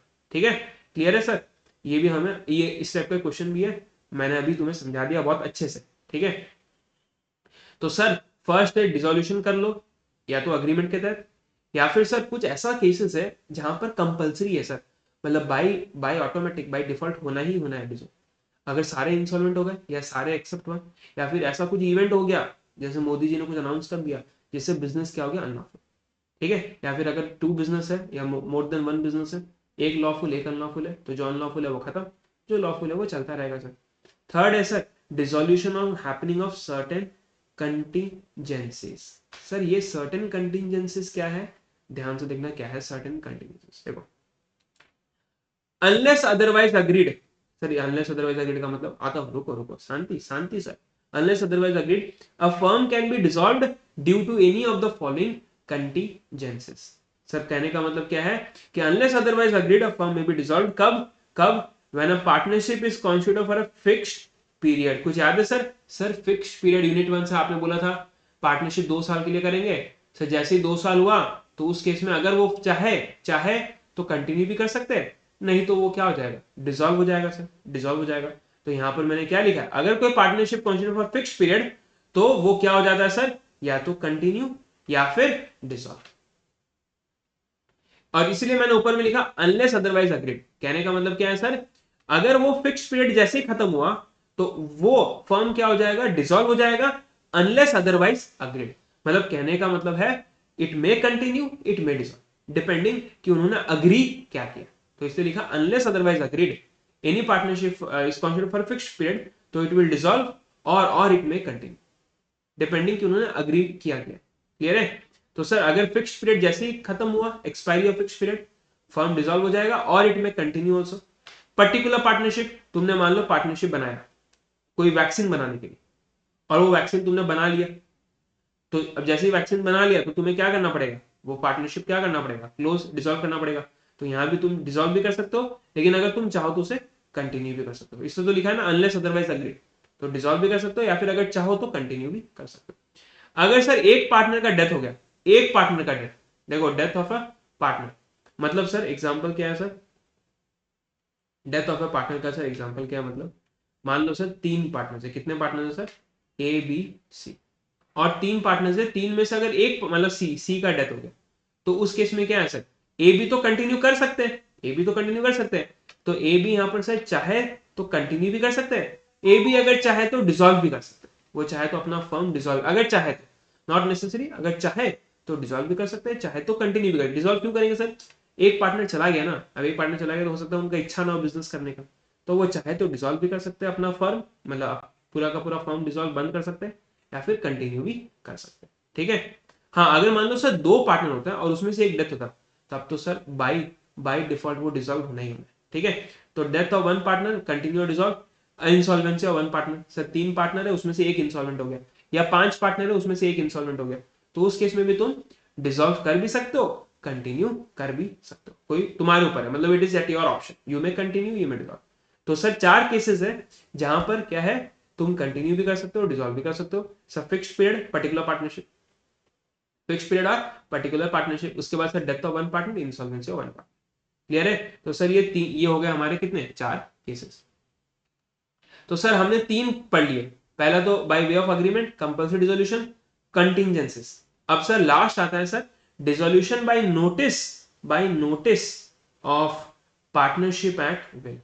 सर ये सारे टाइप्स ऑफ पार्टनरशिप आपने पढ़ा दिए थे, वही सब वापस रिपीट हो रहे सर। सर आपने फिक्स्ड पीरियड वाला पढ़ाया, फिक्स्ड पीरियड रिपीट हो गया। सर आपने वो पर्टिकुलर पढ़ाया, पर्टिकुलर भी रिपीट हो गया। सर पार्टनरशिप एट विल आपने बोला था अगर कोई ड्यूरेशन फिक्स नहीं है, टाइम लिमिट फिक्स नहीं है, पार्टनरशिप चलता रहेगा, जब तक तुम डिसॉल्व नहीं करते तब तक चलता रहेगा। तो पार्टनरशिप एट विल वहां पर याद है मैंने बोला था अगर पार्टनरशिप एट विल है और तुम्हें उसे डिसॉल्व करना है तो एक पार्टनर को क्या देना पड़ता है, नोटिस इन राइटिंग। तो वही लिखा फर्म में be dissolve by any partner by way of notice in writing to other partner. Notice in writing देना पड़ेगा अदर पार्टनर, जो हमने यूनिट 1 में पढ़ा है। अगर पार्टनरशिप एट विल है उसे डिसॉल्व कराना है तो नोटिस इन राइटिंग देना पड़ेगा टू अदर पार्टनर्स। ठीक है। तो सर टू अदर पार्टनर्स। अब देखो क्या है, अब इसमें देखो सबसे इंपॉर्टेंट क्या है सर, सर तुमने नोटिस दे दिया तो क्वेश्चन आता है डेट ऑफ डिसोल्यूशन क्या है, date of dissolution is the date mentioned in the notice. Sir date mentioned in the notice, मतलब जो डेट नोटिस में मेंशन्ड है सर वही डेट माना जाएगा इफेक्टिव डेट ऑफ डिसोल्यूशन। अगर सर डेट कुछ मेंशन नहीं है नोटिस में, मतलब तुमने नोटिस दिया है और तुमने लिखा नहीं कि कब से डिसॉल्व होने वाला है, तो उस केस में सर क्या है, date of communication of notice, मतलब जिस दिन नोटिस तुम्हारा नोटिस पहुंचा, जिस दिन तुम्हारा नोटिस कम्युनिकेट हुआ, पहुंचा भी नहीं, कम्युनिकेट हुआ मतलब सामने वाले पार्टनर्स ने पढ़ा, तो उस केस में माना जाएगा डेट ऑफ डिसोल्यूशन। तो सर डेट ऑफ डिसोल्यूशन क्या होने वाला है, अगर मान लो तुम डिसॉल्व कर रहे हो by notice in writing, date of dissolution क्या होगा, डेट मेंशन इन नोटिस, लेकिन अगर डेट मेंशन नहीं है नोटिस में तो जिस दिन नोटिस कम्युनिकेट हुआ, ठीक है। और देखो notice can not be withdrawn without the consent of all the partners, मतलब एक बार तुमने नोटिस दे दिया तो फिर तुम उस नोटिस को विड्रॉ नहीं कर सकते हो अनलेस एंड अनटिल तुम्हारा सारा पार्टनर्स मिल के बोले कि हाँ वी अग्री टू विड्रॉ। तो notice can not be withdrawn without the consent of all the partners, मतलब सारे पार्टनर्स का कंसेंट चाहिए उस नोटिस को विड्रॉ करने के लिए, ठीक है। समझ में आया, क्लियर हुआ। तो ये है सर हमारा फोर्थ पॉइंट। नो अब सर अब ध्यान से देखना, मैं क्या तुम्हें बताने वाला हूं, एक मस्त सा चीज बताने वाला हूं, ध्यान से देखना। वो 4 टाइप्स ऑफ पार्टनरशिप हमने पढ़ा था सर, क्या पढ़ा था सर, फिक्स्ड वाला पहले तो पढ़ा था, फिर हमने क्या पढ़ा था सर, पार्टनरशिप एट विल, ठीक है, फिक्स्ड और विल पढ़ा था। फिर से हमने क्या पढ़ा था, एक तो वो जनरल पार्टनरशिप, और हमने क्या पढ़ा था, पर्टिकुलर पार्टनरशिप, ठीक है। देखो अगर कोई फिक्स्ड पार्टनरशिप है, ठीक है, तो उस केस में क्या होगा सर, उसको तुम डिसॉल्व भी कर सकते हो या फिर कंटिन्यू भी कर सकते हो। और डिसॉल्व कब होगा सर, जैसे वो फिक्स्ड पीरियड खत्म हुआ वो क्या हो जाता है, डिसॉल्व हो जाता है, unless and until you have decided to continue. अगर सर अब रुक जाओ, अब मान लो सर पर्टिकुलर है, पर्टिकुलर केस में भी क्या हो जाएगा सर, अगेन डिसॉल्व कब सर, जैसे ही वो पर्पस अचीव हुआ, जैसे ही पर्पस अचीव हुआ वो डिसॉल्व हो जाएगा unless and until you decide to continue. और यहाँ भी क्या है, जैसे ही वो टाइम पीरियड एक्सपायर हुआ क्या हो जाएगा, डिसॉल्व, अपने आप डिसॉल्व हो जाएगा सर, ठीक है। अब आते हैं सर क्या, अगर पार्टनरशिप एट विल है, मतलब जहां पर तुमने टाइम लिमिट फिक्स नहीं किया, तो उस केस में अगर तुम्हें उस पार्टनरशिप को डिसॉल्व करना है, पार्टनरशिप एट विल को, तो तुम्हें क्या करना पड़ेगा, नोटिस इन राइटिंग देना पड़ेगा। समझ में आया, नोटिस इन राइटिंग। अब बचा सर क्या, जनरल पार्टनरशिप। अगर इस पार्टनरशिप को डिसॉल्व करना है तो क्या करना पड़ेगा sir, dissolution by way of agreement, मतलब with the consent of all the partners or as per the contract among the partners. समझ में आया, तो वो पॉइंट इसीलिए रेलेवेंट हो जाता है पहला वाला, कि जनरल पार्टनरशिप के केस में तुम डिसोल्यूशन कर सकते हो बाय वे ऑफ अग्रीमेंट, मतलब बाय वे ऑफ क्या बोलते हैं, consent of all the partners. Will के केस में तुम्हें सिर्फ नोटिस देना पड़ता है। अगर फिक्स्ड है और तो ये कैसे डिसॉल्व होगा सर, जैसे पीरियड एक्सपायर हुआ डिसॉल्व, पर्टिकुलर जैसे पीरियड एक्सपायर, जैसे पर्पस अचीव हुआ डिसॉल्व, ठीक है। क्लियर है सर। तो सर ये हमारे सारे के सारे पॉइंट्स फॉर वॉलेंट्री डिसोल्यूशन। अब आते हैं सर हम नेक्स्ट कि कोर्ट, सर कोर्ट कब डिसॉल्व करेगा। ये तो हो गया सर पार्टनर्स खुद मिलकर डिसाइड करते हैं, या ऐसा कुछ कंटिजेंसीज हो जाता है या ऐसा कुछ इवेंट हो जाता है, लेकिन कोर्ट कब डिसॉल्व करेगा सर, कोर्ट। तो कोर्ट कब डिसॉल्व करेगा, कोर्ट में, देखो कोर्ट में चाहे तो कर भी सकता है चाहे तो नहीं भी कर सकता, at the suit of the partner, मतलब at the case of the partner, कि मतलब बेसिकली यहाँ पर कोर्ट कब डिसॉल्व करता है सर, जब कोई भी पार्टनर क्या करता है, केस फाइल करता है in the court for dissolution. तो याद रखना जब एक पार्टनर सूट फाइल करता है in the court for dissolution, तब जाके कोर्ट यहां पर क्या करता है सर, डिसोल्यूशन ऑर्डर करता है, ठीक है। तो court at the suit of partner, कोई भी एक पार्टनर जाके केस फाइल करेगा तभी जाके तो कोर्ट ऑर्डर देगा ना। तो कोर्ट में eight the suit of partner dissolve firm on the following grounds. अब क्या क्या ग्राउंड्स हो सकता है सर, क्या क्या ग्राउंड्स हो सकता है सर, अगर कोई पार्टनर क्या हो जाता है, अनसाउंड माइंड। तो देखो मेरा पार्टनर एक्सेप्ट स्लीपिंग, मतलब स्लीपिंग पार्टनर तो पता ही है वो क्या है सर, वो हमें पढ़ा था ना, तो वो बिजनेस में पार्टिसिपेट करता है ना डिसीजन मेकिंग लेता है, उसको सिर्फ अपना प्रॉफिट्स का शेयर मिलता रहेगा, liable to third party, public notice देने का भी जरूरत नहीं है। तो स्लीपिंग पार्टनर का तो कोई रोल ही नहीं है बिजनेस में। तो when a partner becomes unsound mind except sleeping partner, sleeping partner के अनसाउंड होने से कोर्ट का ऑर्डर, यहाँ पर तुम कोर्ट में केस फाइल नहीं कर सकते, ठीक है। स्लीपिंग पार्टनर अनसाउंड हो या साउंड हो मैटर नहीं करता, स्लीपिंग पार्टनर अनसाउंड मैटर नहीं करता। तो any partner except living partner has become unsound mind, तो कोर्ट फिर यहां पर फर्म को डिसॉल्व करेगा on a suit of other partners. Sir temporary sickness is not a ground for dissolve, मतलब मान लो सर किसी को फीवर हो गया 102 का, और तुम बोलते हो कोर्ट में जाके सर इसको फीवर हो गया आप फर्म बंद करवा दीजिए। अरे पागल हो क्या सर, फर्म थोड़ी बंद होगा, ये तो टेम्पररी सिकनेस है, 102 का बुखार है चला जाएगा 2 दिन में, एक डोलो ले लेना, एक पेन किलर ले लेना, ठीक हो जाएगा, क्या दिक्कत है ना, सारा जुकाम गायब हो जाएगा सर, क्लियर है। तो सर ये क्या है, temporary sickness is not a ground for dissolution of the firm. तो सर सबसे पहले क्या है, अगर पार्टनर क्या हो जाता सर, अगर कोई भी पार्टनर क्या हो जाता अनसाउंड माइंड का एक्सेप्ट स्लीपिंग पार्टनर, तो उस केस में तुम कोर्ट के पास जा सकते हो फॉर डिसोल्यूशन। कोई भी एक पार्टनर केस फाइल कर सकता है for dissolution. Temporary sickness is not a ground for dissolution, ठीक है सर। सेकंड क्या, परमानेंट इनकैपेसिटी, मतलब सर मान लो कोई पार्टनर क्या है, डिसेबल्ड हो जाता है, उसका एक्सीडेंट हो गया या मान लो फिजिकली डिसेबल्ड हो गया, ठीक है, परमानेंटली इनकैपेबल, तो उस केस में भी क्या है सर, क्योंकि वो देखो परमानेंटली इनकैपेबल है तो फिर वो पार्टनरशिप में क्या करेगा, वो थोड़ी बिजनेस कर सकता है, वो थोड़ी धंधा कर सकता है, बिकॉज वो तो बेचारा फिजिकली डिसेबल्ड हो गया, उसका तो मान लो हाथ नहीं है, पैर नहीं है, कुछ भी नहीं है, फिर जो भी, तो any partner who has become permanently incapable of performing duties, the court may dissolve the firm, ठीक है, the court may dissolve the firm, such permanent incapacity may result from physical disability, तो कुछ भी हो सकता है, मतलब सिंपल है सर, अगर कोई भी पार्टनर परमानेंटली इनकैपेबल है, not able to perform his duties, तो कोर्ट एट द क्या बोलते suit of partner may dissolve the firm. Next क्या है सर, तो फर्स्ट था क्या सर, अनसाउंड माइंड, सेकंड है permanent incapacity, unsound mind, permanent incapacity. Sir उसका क्या है, मिसकंडक्ट, मतलब कोई भी पार्टनर ने क्या किया है सर, ऐसा कंडक्ट कर दिया है, मतलब उसने ऐसा बिहेव किया जिससे पूरा का पूरा बिजनेस बिजनेस के ऊपर एक नेगेटिव इंपैक्ट पड़ जाता है, मतलब एक पार्टनर ने ऐसे बिहेव किया है, कुछ ऐसा हरकत कर दिया है जिससे बिजनेस के ऊपर एक नेगेटिव इंपैक्ट पड़ गया, तो उस केस में भी कोर्ट चाहे तो ऑर्डर कर सकता है फॉर सर। एग्जांपल क्या है सर, एग्जांपल अब मान लो सर 3 पार्टनर्स है, बिजनेस चल रहा है, उसमें से एक पार्टनर क्या करता है सर, स्मगलिंग करता है, या मान लो चोरी कर लेता है, या मान लो कुछ उल्टा पुल्टा हरकत कर लेता है, ठीक है, तो उससे क्या होगा सर, उस फर्म का नाम खराब होगा ना, जब पता चलेगा कि भाई इसने स्मगलिंग किया है, या इसने गांजा फूंका है, या इसने कुछ चोरी चकैती किया है, तो उससे क्या होगा, फर्म का नाम खराब होगा, तो उस केस में भी सर कोर्ट ऑर्डर कर सकता है फॉर डिसोल्यूशन, ठीक है। तो याद रखना सर, मेरा partner is guilty of conduct which is going to affect the business prejudicially, prejudicially मतलब नेगेटिवली, नेगेटिवली, ठीक है, मतलब बिजनेस को हार्म करेगा, हार्म, ठीक है सर, समझ गए। तो सर 3 चीज हो गया। अब नेक्स्ट क्या है sir, persistent breach of agreement. Sir ये परसिस्टेंट ब्रीच ऑफ अग्रीमेंट मतलब क्या है, देखो अगर कोई भी पार्टनर क्या करता है सर, ब्रीच ऑफ अग्रीमेंट करता है relating to management of firm और कंडक्ट ऑफ बिजनेस, मतलब कहने का मतलब क्या कर रहा है सर, अगर वो बिजनेस का कंडक्ट या मतलब बेसिकली फर्म को मैनेज कर रहा है इस तरीके से कि it is not reasonably practicable for other partners to carry on the partnership, the court may dissolve the firm. कहने का मतलब क्या है सर, अगर कोई पार्टनर क्या कर रहा है सर, फर्म को इस तरीके से चला रहा है या बिजनेस इस तरीके से चला रहा है कि पॉसिबल ही नहीं है दूसरे पार्टनर्स को उसके साथ पार्टनरशिप कैरी करने का, मतलब बेसिकली क्या कर रहा है सर, अल्टीमेटली एक पार्टनर है वो उस बिजनेस में क्या कर रहा है, धांधली कर रहा है, धांधली। अब क्योंकि वो धांधली कर रहा है तो दूसरे पार्टनर्स के बस का बात नहीं है उसके साथ बिजनेस करने का, क्योंकि धांधली कर रहे हो ना तुम, ट्रांसपेरेंट रहो, तुम धांधली कर रहे हो, तो it is not possible for other partners to carry on the partnership with him, तो उस केस में भी कोर्ट डिसॉल्व कर सकता है।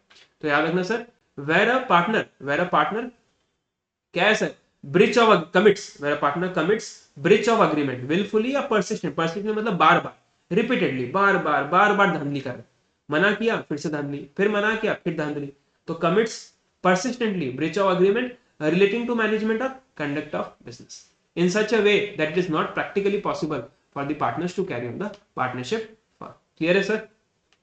अब लेकिन इसमें देखो इन्होंने कुछ एग्जांपल दिया है कि ये जो ब्रीच ऑफ अग्रीमेंट है या ब्रीच ऑफ कॉन्ट्रैक्ट है, ये इसमें क्या आता है ब्रीच ऑफ अग्रीमेंट में सर, एम्बेजलमेंट, एम्बेजलमेंट मतलब मान लो कैश छुपा देना, कैश हाइड करना, या कैश मतलब मान लो 1 लाख का कैश दिया और उसने कैश छुपा दिया, मतलब पार्टनर क्या कर रहा है सर, कुछ क्या बोलते हैं, मतलब चोरी कर ले रहा है, पार्टनर बेसिकली चोरी कर ले रहा है, ठीक है, तो एम्बेजलमेंट, देखो चोरी अलग होता है, एम्बेजलमेंट अलग होता है। एम्बेजलमेंट मतलब एक पार्टनर है उसने क्या किया, चोरी कर लिया, मतलब बेसिकली सर चोरी और एम्बेजलमेंट डिफरेंस क्या है ना, कि चोरी करने वाला जो है वो कौन है सर, थर्ड पर्सन, लेकिन जिस पर्सन के ऊपर तुमने भरोसा किया और उसी ने अगर तुम्हारा काट दिया तो उसको क्या बोलते हैं सर, एम्बेजलमेंट, मतलब जिस पे तुमने भरोसा किया उसी ने तुम्हारा काट दिया सर, उसी को कहते हैं एम्बेजलमेंट, ठीक है। और जिस पे तुमने भरोसा नहीं किया उसने अगर कुछ काटा तो उसको कहते हैं चोरी, उसको कहते हैं चोरी, ठीक है। तो पार्टनर्स मान लो कोई पार्टनर उसने एम्बेजलमेंट मतलब कैश वगैरह छुपा दिया या कैश ले लिया, ठीक है, तो उसे एम्बेजलमेंट। एरनर्स अकाउंट मतलब एक पार्टनर है वो गलत अकाउंटिंग कर रहा है सर, सेल कम दिखा रहा है, परचेज ज्यादा दिखा रहा है, पैसा अपने पास रख ले रहा है, एरनर्स अकाउंट। या फिर होल्डिंग मोर देन कैश, हमने बोला था 10,000 से ज्यादा कैश नहीं रख सकते, वो उससे ज्यादा रख रहे हैं। या फिर हम उसे बोल रहे कि भाई अकाउंट दिखाओ, लेकिन वो अकाउंट्स नहीं दिखा, हम उसे बार बार बोल रहे भाई अकाउंट दिखा, लेकिन वो नहीं दिखा रहा, तो उस केस में भी क्या होगा, ब्रीच ऑफ अग्रीमेंट। तो मतलब सिंपल है सर, कोई भी पार्टनर क्या करता है, ऐसा कुछ करता है क्या करता है सर, जो बिजनेस में मतलब ऐसा कुछ धांधली करता है जिसके कारण तुम उसके साथ बिजनेस कैरी नहीं कर सकते। सर वो क्या क्या धांधली कर सकता है बिजनेस में, तो एम्बेजलमेंट कर सकता है, कैश ज्यादा रख सकता है, एरनस अकाउंट रख सकता है, या फिर बुक्स ऑफ अकाउंट्स तुम्हें ना दिखाए। क्लियर है? तो मिसकंडक्ट हो गया, ब्रीच ऑफ अग्रीमेंट हो गया। देखो सिंपल, पहला दो याद रखना सर, सबसे पहले अनसाउंड माइंड का, और फिर तुम्हारा परमानेंट इनकैपेसिटी। पहले अनसाउंड माइंड, फिर परमानेंट इनकैपेसिटी, थर्ड है मिसकंडक्ट, फोर्थ है persistent breach of agreement, fifth क्या है सर, ट्रांसफर ऑफ इंटरेस्ट। ये तुम यूनिट 2 में पढ़ोगे, अगर तुम्हें याद होगा, क्योंकि रिवीजन लेक्चर है, अगर तुम्हें याद होगा तो एक पार्टनर अगर अपना इंटरेस्ट ट्रांसफर करता है sir to a third party, मतलब एक पार्टनर क्या कर रहा है सर, अपना इंटरेस्ट ट्रांसफर कर रहा है sir to a third party, तो उस केस में भी क्या है, अगर देखो देखो अल्टीमेटली यहां पर क्या हो रहा है, ध्यान से सुनो, यहां पर क्या हो रहा है, ध्यान से सुनना, ठीक है। जैसे ए बी सी एंड को है, अब मान लो सी ने अपना जो शेयर है, मतलब उसका जो शेयर है 1/3, वो ट्रांसफर कर दिया डी को। अब इस केस में देखो क्या है, अब उसने डी को ट्रांसफर कर दिया, तो A B and C partnership तो इन्होंने शुरू किया था, फिड्यूशियरी रिलेशन इनके बीच में था। फिड्यूशियरी रिलेशन किसके बीच में, ए बी सी। अब सी ने अपना इंटरेस्ट ट्रांसफर कर दिया किसको, डी को। तो उस केस में भी अगर ए एंड बी चाहे तो वो कोर्ट के पास जा सकते हैं और बोल सकते हैं कि सर हमें अब बिजनेस नहीं करना, क्योंकि सी हमारा वफादार आदमी हमें छोड़ के जा रहा है, अब वो जिसको भी ट्रांसफर करे सर हमें नहीं फर्क पड़ता, हम अब नहीं करेंगे सर, क्योंकि सी जा रहा है ना, सी अपना अपना शेयर बेच रहा है, अब हमें नहीं करना, हम डिसॉल्व करने का। तो याद रखना, अगर कोई एक पार्टनर अपना इंटरेस्ट ट्रांसफर कर रहा है थर्ड पार्टी को, तो उस केस में भी कोर्ट फर्म को डिसॉल्व कर सकता है। या फिर मान लो उसने अपना इंटरेस्ट ट्रांसफर किया या बेच दिया, मान लो बेच दिया in the recovery of arrears of revenue due by the partner, मतलब बेसिकली मान लो कुछ पैसा मतलब मान लो कोर्ट ने ऑर्डर किया था कि भाई क्या कहते हैं कि पार्टनर से कुछ पैसा रिकवर करना है, तो कोर्ट ने क्या किया, पार्टनर का शेयर बेच दिया और पैसा रिकवर कर लिया। कोर्ट ने उसी का शेयर बेच के उसी से पैसा रिकवर कर लिया, तो उस केस में भी फिर कोर्ट क्या कर सकता है, इस फर्म को डिसॉल्व कर सकता है। ठीक है, तो ट्रांसफर ऑफ इंटरेस्ट में भी याद रखना, जब कोई भी एक पार्टनर ट्रांसफर कर रहा है अपना इंटरेस्ट, तो रिमेनिंग पार्टनर्स चाहे तो वो कोर्ट के पास जा सकते हैं और बोल सकते हैं सर अब हमें धंधा करना नहीं। ठीक है सर, नेक्स्ट क्या है, कंटिन्यूअस लॉसेस और परपेचुअल लॉसेस। मतलब सर अगर तुम बिजनेस कर रहे हो और बार बार नुकसान खाते जा रहे हो, बार बार नुकसान, हर साल नुकसान ही नुकसान, नुकसान ही नुकसान, तो उस केस में भी कोर्ट क्या करेगा, ऑर्डर कर देगा फॉर डिसोल्यूशन। इसके ऊपर तुम्हारा क्वेश्चन है, देखो कंटिन्यूअस लॉसेस के ऊपर तुम्हारा एक क्वेश्चन है और एक क्वेश्चन है तुम्हारा इसके ऊपर, डिसोल्यूशन बाय एग्रीमेंट। ठीक है, डिसोल्यूशन बाय एग्रीमेंट और कंटिन्यूअस लॉसेस के ऊपर तुम्हारा क्वेश्चन भी है सर। उसके बाद क्या है सर, लास्ट है जस्ट एंड, याद रखना ये इंपॉर्टेंट है। ठीक है, where a business of firm can not be carried except at a loss, मतलब बिजनेस तुम कैरी नहीं कर सकते except at a loss in future, the court में ऑर्डर डिसोल्यूशन।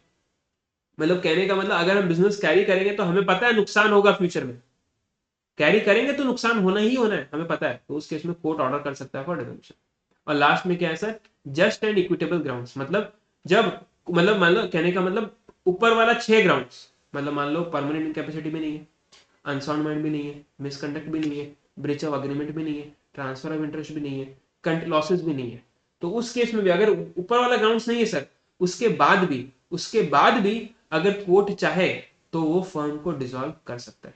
कौन से ग्राउंड्स में sir, just and equitable. Sir ये जस्ट एंड इक्विटेबल मतलब क्या है, जस्ट एंड इक्विटेबल मतलब ऑन रीजनेबल ग्राउंड्स, मतलब कोर्ट फर्म, मतलब जो है वो कोर्ट फर्म को डिसॉल्व कर सकता है अगर ऊपर वाला 6 ग्राउंड्स नहीं है।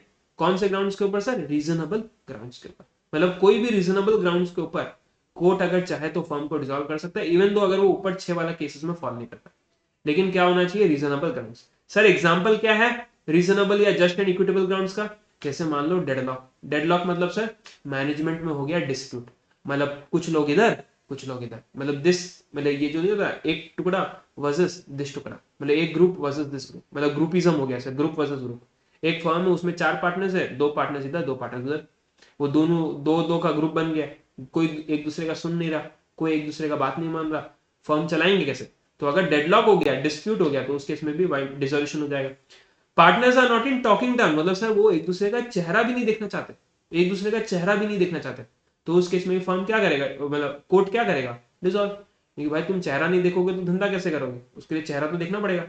नेक्स्ट क्या है सर, लॉस ऑफ सबस्ट्रेटम, मतलब लॉस ऑफ सब्सटेंस, मतलब जिस जिस पर्पस से सर, जिस पर्पस से या जिस विजन से हमने फर्म शुरू किया था वो पर्पस ही चला गया, वो पर्पस ही खत्म हो गया, तो फिर क्या है, फर्म क्या करेगा, कोर्ट डिसॉल्व कर देगा। एंड लास्ट में सर गैम्बलिंग, मतलब पार्टनर ने क्या कर लिया, पैसा लिया है और जुआ खेलना शुरू कर दिया। भाई धंधा तो कर नहीं रहा, ऊपर से जुआ खेल रहा है। मतलब उसका काम था ऑफिस पार्टनरशिप में क्या करना, बिजनेस बिजनेस करना। उसका काम था 10 से 6 ऑफिस जाना, लेकिन वो ऑफिस नहीं जाके जुआ खेल रहा है। तो फिर उस केस में भी क्या माना जाएगा, कोर्ट चाहे तो फर्म को डिसॉल्व कर सकता है। तो लिखा हुआ है where the court considers any of the grounds to be just and equitable it may dissolve a firm. क्या क्या जस्ट एंड इक्विटेबल हो सकता है, बहुत ही सिंपल है सर। अगर डेडलॉक हो गया तो just and equitable, loss of substratum just and equitable, gambling just and equitable, not in talking terms just and equitable. Clear है? तो ये है सर हमारे सारे के सारे grounds for dissolution. Voluntary dissolution भी खत्म, डिसोल्यूशन बाय कोर्ट भी खत्म। अब sir last topic of the unit है consequences of dissolution. Sir consequences of dissolution कहने का मतलब क्या है सर? सर कहने का मतलब ये है, वेरी वेरी इंपॉर्टेंट है सर। सबसे पहला पॉइंट समझाने जा रहा हूं, ध्यान से देखना, ठीक है। ए बी सी एंड को है, ठीक है। मान लो इनका डिसोल्यूशन होता है यहाँ पर, क्या होता है सर यहाँ पर डिसोल्यूशन। डिसोल्यूशन के पहले का कुछ लाइबिलिटी है, ठीक है। डिसोल्यूशन हुआ, इसके बाद इन्होंने क्या किया, कुछ पैसा बोरो कर लिया, कुछ पैसा बोरो किया, ठीक है। और जब इन्होंने डिसोल्यूशन किया ना सर, तो इन्होंने पब्लिक नोटिस भी नहीं दिया। पब्लिक नोटिस देना चाहिए था, हमने पढ़ा था एक्टिव पार्टनर को पब्लिक नोटिस देना पड़ता है। तो इन तीनों पार्टनर्स ने पब्लिक नोटिस नहीं दिया, फर्म डिसॉल्व हो गया। और फिर उसके बाद उन्होंने बोरिंग किया, बोरिंग्स। तो लॉ कहता है कि डिसॉल्व होने के बाद ये क्या क्या ये फर्म लायबल रहेगा या नहीं। तो याद रखना, देखो डिसोल्यूशन के पहले का जो लाइबिलिटी, इसके लिए तो firm will always remain liable, ठीक है। देखो सिंपल है, डिसोल्यूशन के पहले का जो भी लायबिलिटी है उसको तो तुम्हें देना ही है, चाहे कुछ भी हो जाए। लेकिन अब देखो डिसोल्यूशन के बाद, अगर डिसोल्यूशन के बाद अगर कुछ लायबिलिटी आता है, जैसे मान लो डिसोल्यूशन के बाद क्या किया तुमने, बोरो किया, तो क्या ये बोरिंग के लिए फर्म लायबल होगा? तो लॉ कहता है यस, इस बोरिंग के लिए भी तुम लायबल होगे। कब तक? जब तक तुम पब्लिक नोटिस नहीं देते थे। मतलब कहने का मतलब है, क्योंकि तुमने यहां पर पब्लिक नोटिस नहीं दिया है, तो इसीलिए तुम इस बोरिंग के लिए लायबल हो जाओगे। तो सर जैसे मान लो सर फॉर एग्जांपल ये फर्म है। मान लो सर यहाँ पर फर्म का होता है डिसोल्यूशन, यहाँ पर फर्म करता है सर पहला बोरिंग, पब्लिक नोटिस नहीं दिया गया, ठीक है, no public notice, no public notice. यहां पर फर्म ने क्या कर दिया, पब्लिक नोटिस दिया और फिर करता है बोरिंग 2। तो मुझे बताओ इस केस में सर क्या इसके लिए लायबल होगा फर्म? Answer is no. क्यों? क्योंकि पब्लिक नोटिस दे दिया है। क्या इसके लिए फर्म लायबल होगा? Answer is yes. क्यों? क्योंकि पब्लिक नोटिस अभी तक नहीं दिया। तो कहने का मतलब सर है डिसोल्यूशन के बाद भी फर्म लायबल होगा for all the acts after dissolution, जब तक तुम पब्लिक नोटिस नहीं दे, ठीक है। तो देखो सर नॉट विथ स्टैंडिंग मतलब ओवरराइडिंग इफेक्ट है सर। डिसोल्यूशन होने के बाद भी partners continue to be liable to third party for any acts done by them until public notice is given। मतलब सर नॉट विथ स्टैंडिंग वगैरह जो भी ठीक है, notwithstanding dissolution of the firm, partners will या shall continue to be liable to third party for any act done by them or any act done by the firm until public notice of dissolution is given. जब तक तुम public notice नहीं दे तब तक तुम्हारा liability चलता रहेगा। लेकिन sir there are some exceptions, जहां पर तुम अगर नोटिस नहीं देते हो तो भी तुम्हारा लायबिलिटी नहीं रहता। मतलब देयर आर सम केसेस जहां पर नोटिस देने का जरूरत ही नहीं, जहां नोटिस मतलब जिस दिन तुम्हारा डिसोल्यूशन हुआ फर्म, उस दिन के बाद तुम्हारा लायबिलिटी खत्म। सर कौन से केसेस में? अब देखो डिसीज्ड पार्टनर, मतलब पार्टनर का अगर डेथ हो गया, देखो अगर पार्टनर का डेथ हो गया तो नोटिस कैसे देगा, कोई चांस ही नहीं है नोटिस देने का, तो उस केस में उस पार्टनर का लायबिलिटी खत्म। पार्टनर इंसॉल्वेंट हो गया, उस केस में भी no need to give notice, partner का लायबिलिटी खत्म। स्लीपिंग पार्टनर के केस में हमने ऑलरेडी पढ़ा है, no need to give notice, तो लायबिलिटी खत्म। कहने का मतलब सर ये है, कहने का मतलब मान लो पार्टनर्स है 4, ए बी सी डी, ठीक है। इन्होंने मान लो बोरो किया था डिसोल्यूशन के बाद, ठीक है, कितना 20 साल आफ्टर डिसोल्यूशन, ठीक है। अब क्या है सर, ए, मान लो सर कौन है, एक्टिव पार्टनर, ठीक है। बी कौन है सर? Sleeping partner.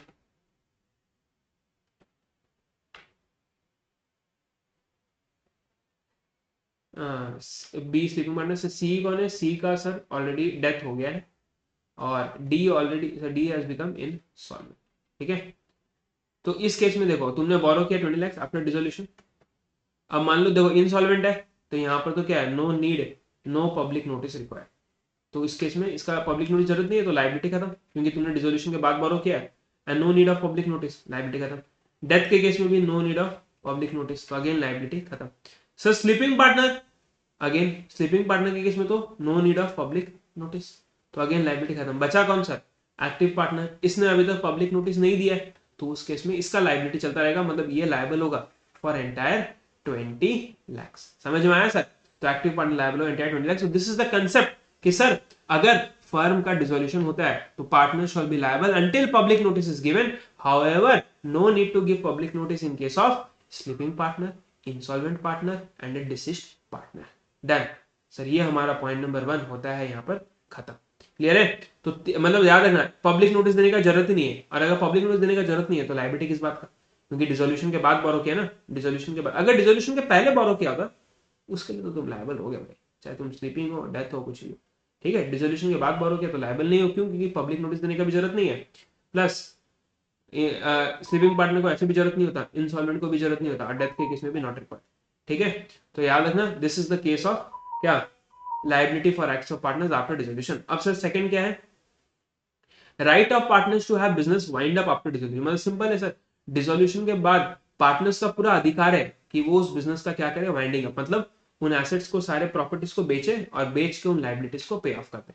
और अगर कुछ सरप्लस बच गया, लाइबिलिटीज पे ऑफ के उसके बाद कुछ सरप्लस बच गया, तो वो क्या हो जाएगा, अमॉन्ग पार्टनर्स डिस्ट्रीब्यूट हो जाएगा as per their profit sharing ratio. समझ में आया? तो देखो on dissolution of firm every partner is entitled, मतलब हर पार्टनर का अधिकार है कि वो अपने फर्म के प्रॉपर्टी को यूज करे। सर यूज करे कहां पर? For the payment of debts of the firm and, मतलब जो प्रॉपर्टी यूज होगा for the debts of the firm, and जो बचा कुछ सरप्लस है वो डिस्ट्रीब्यूट हो जाएगा among the partners of the firm.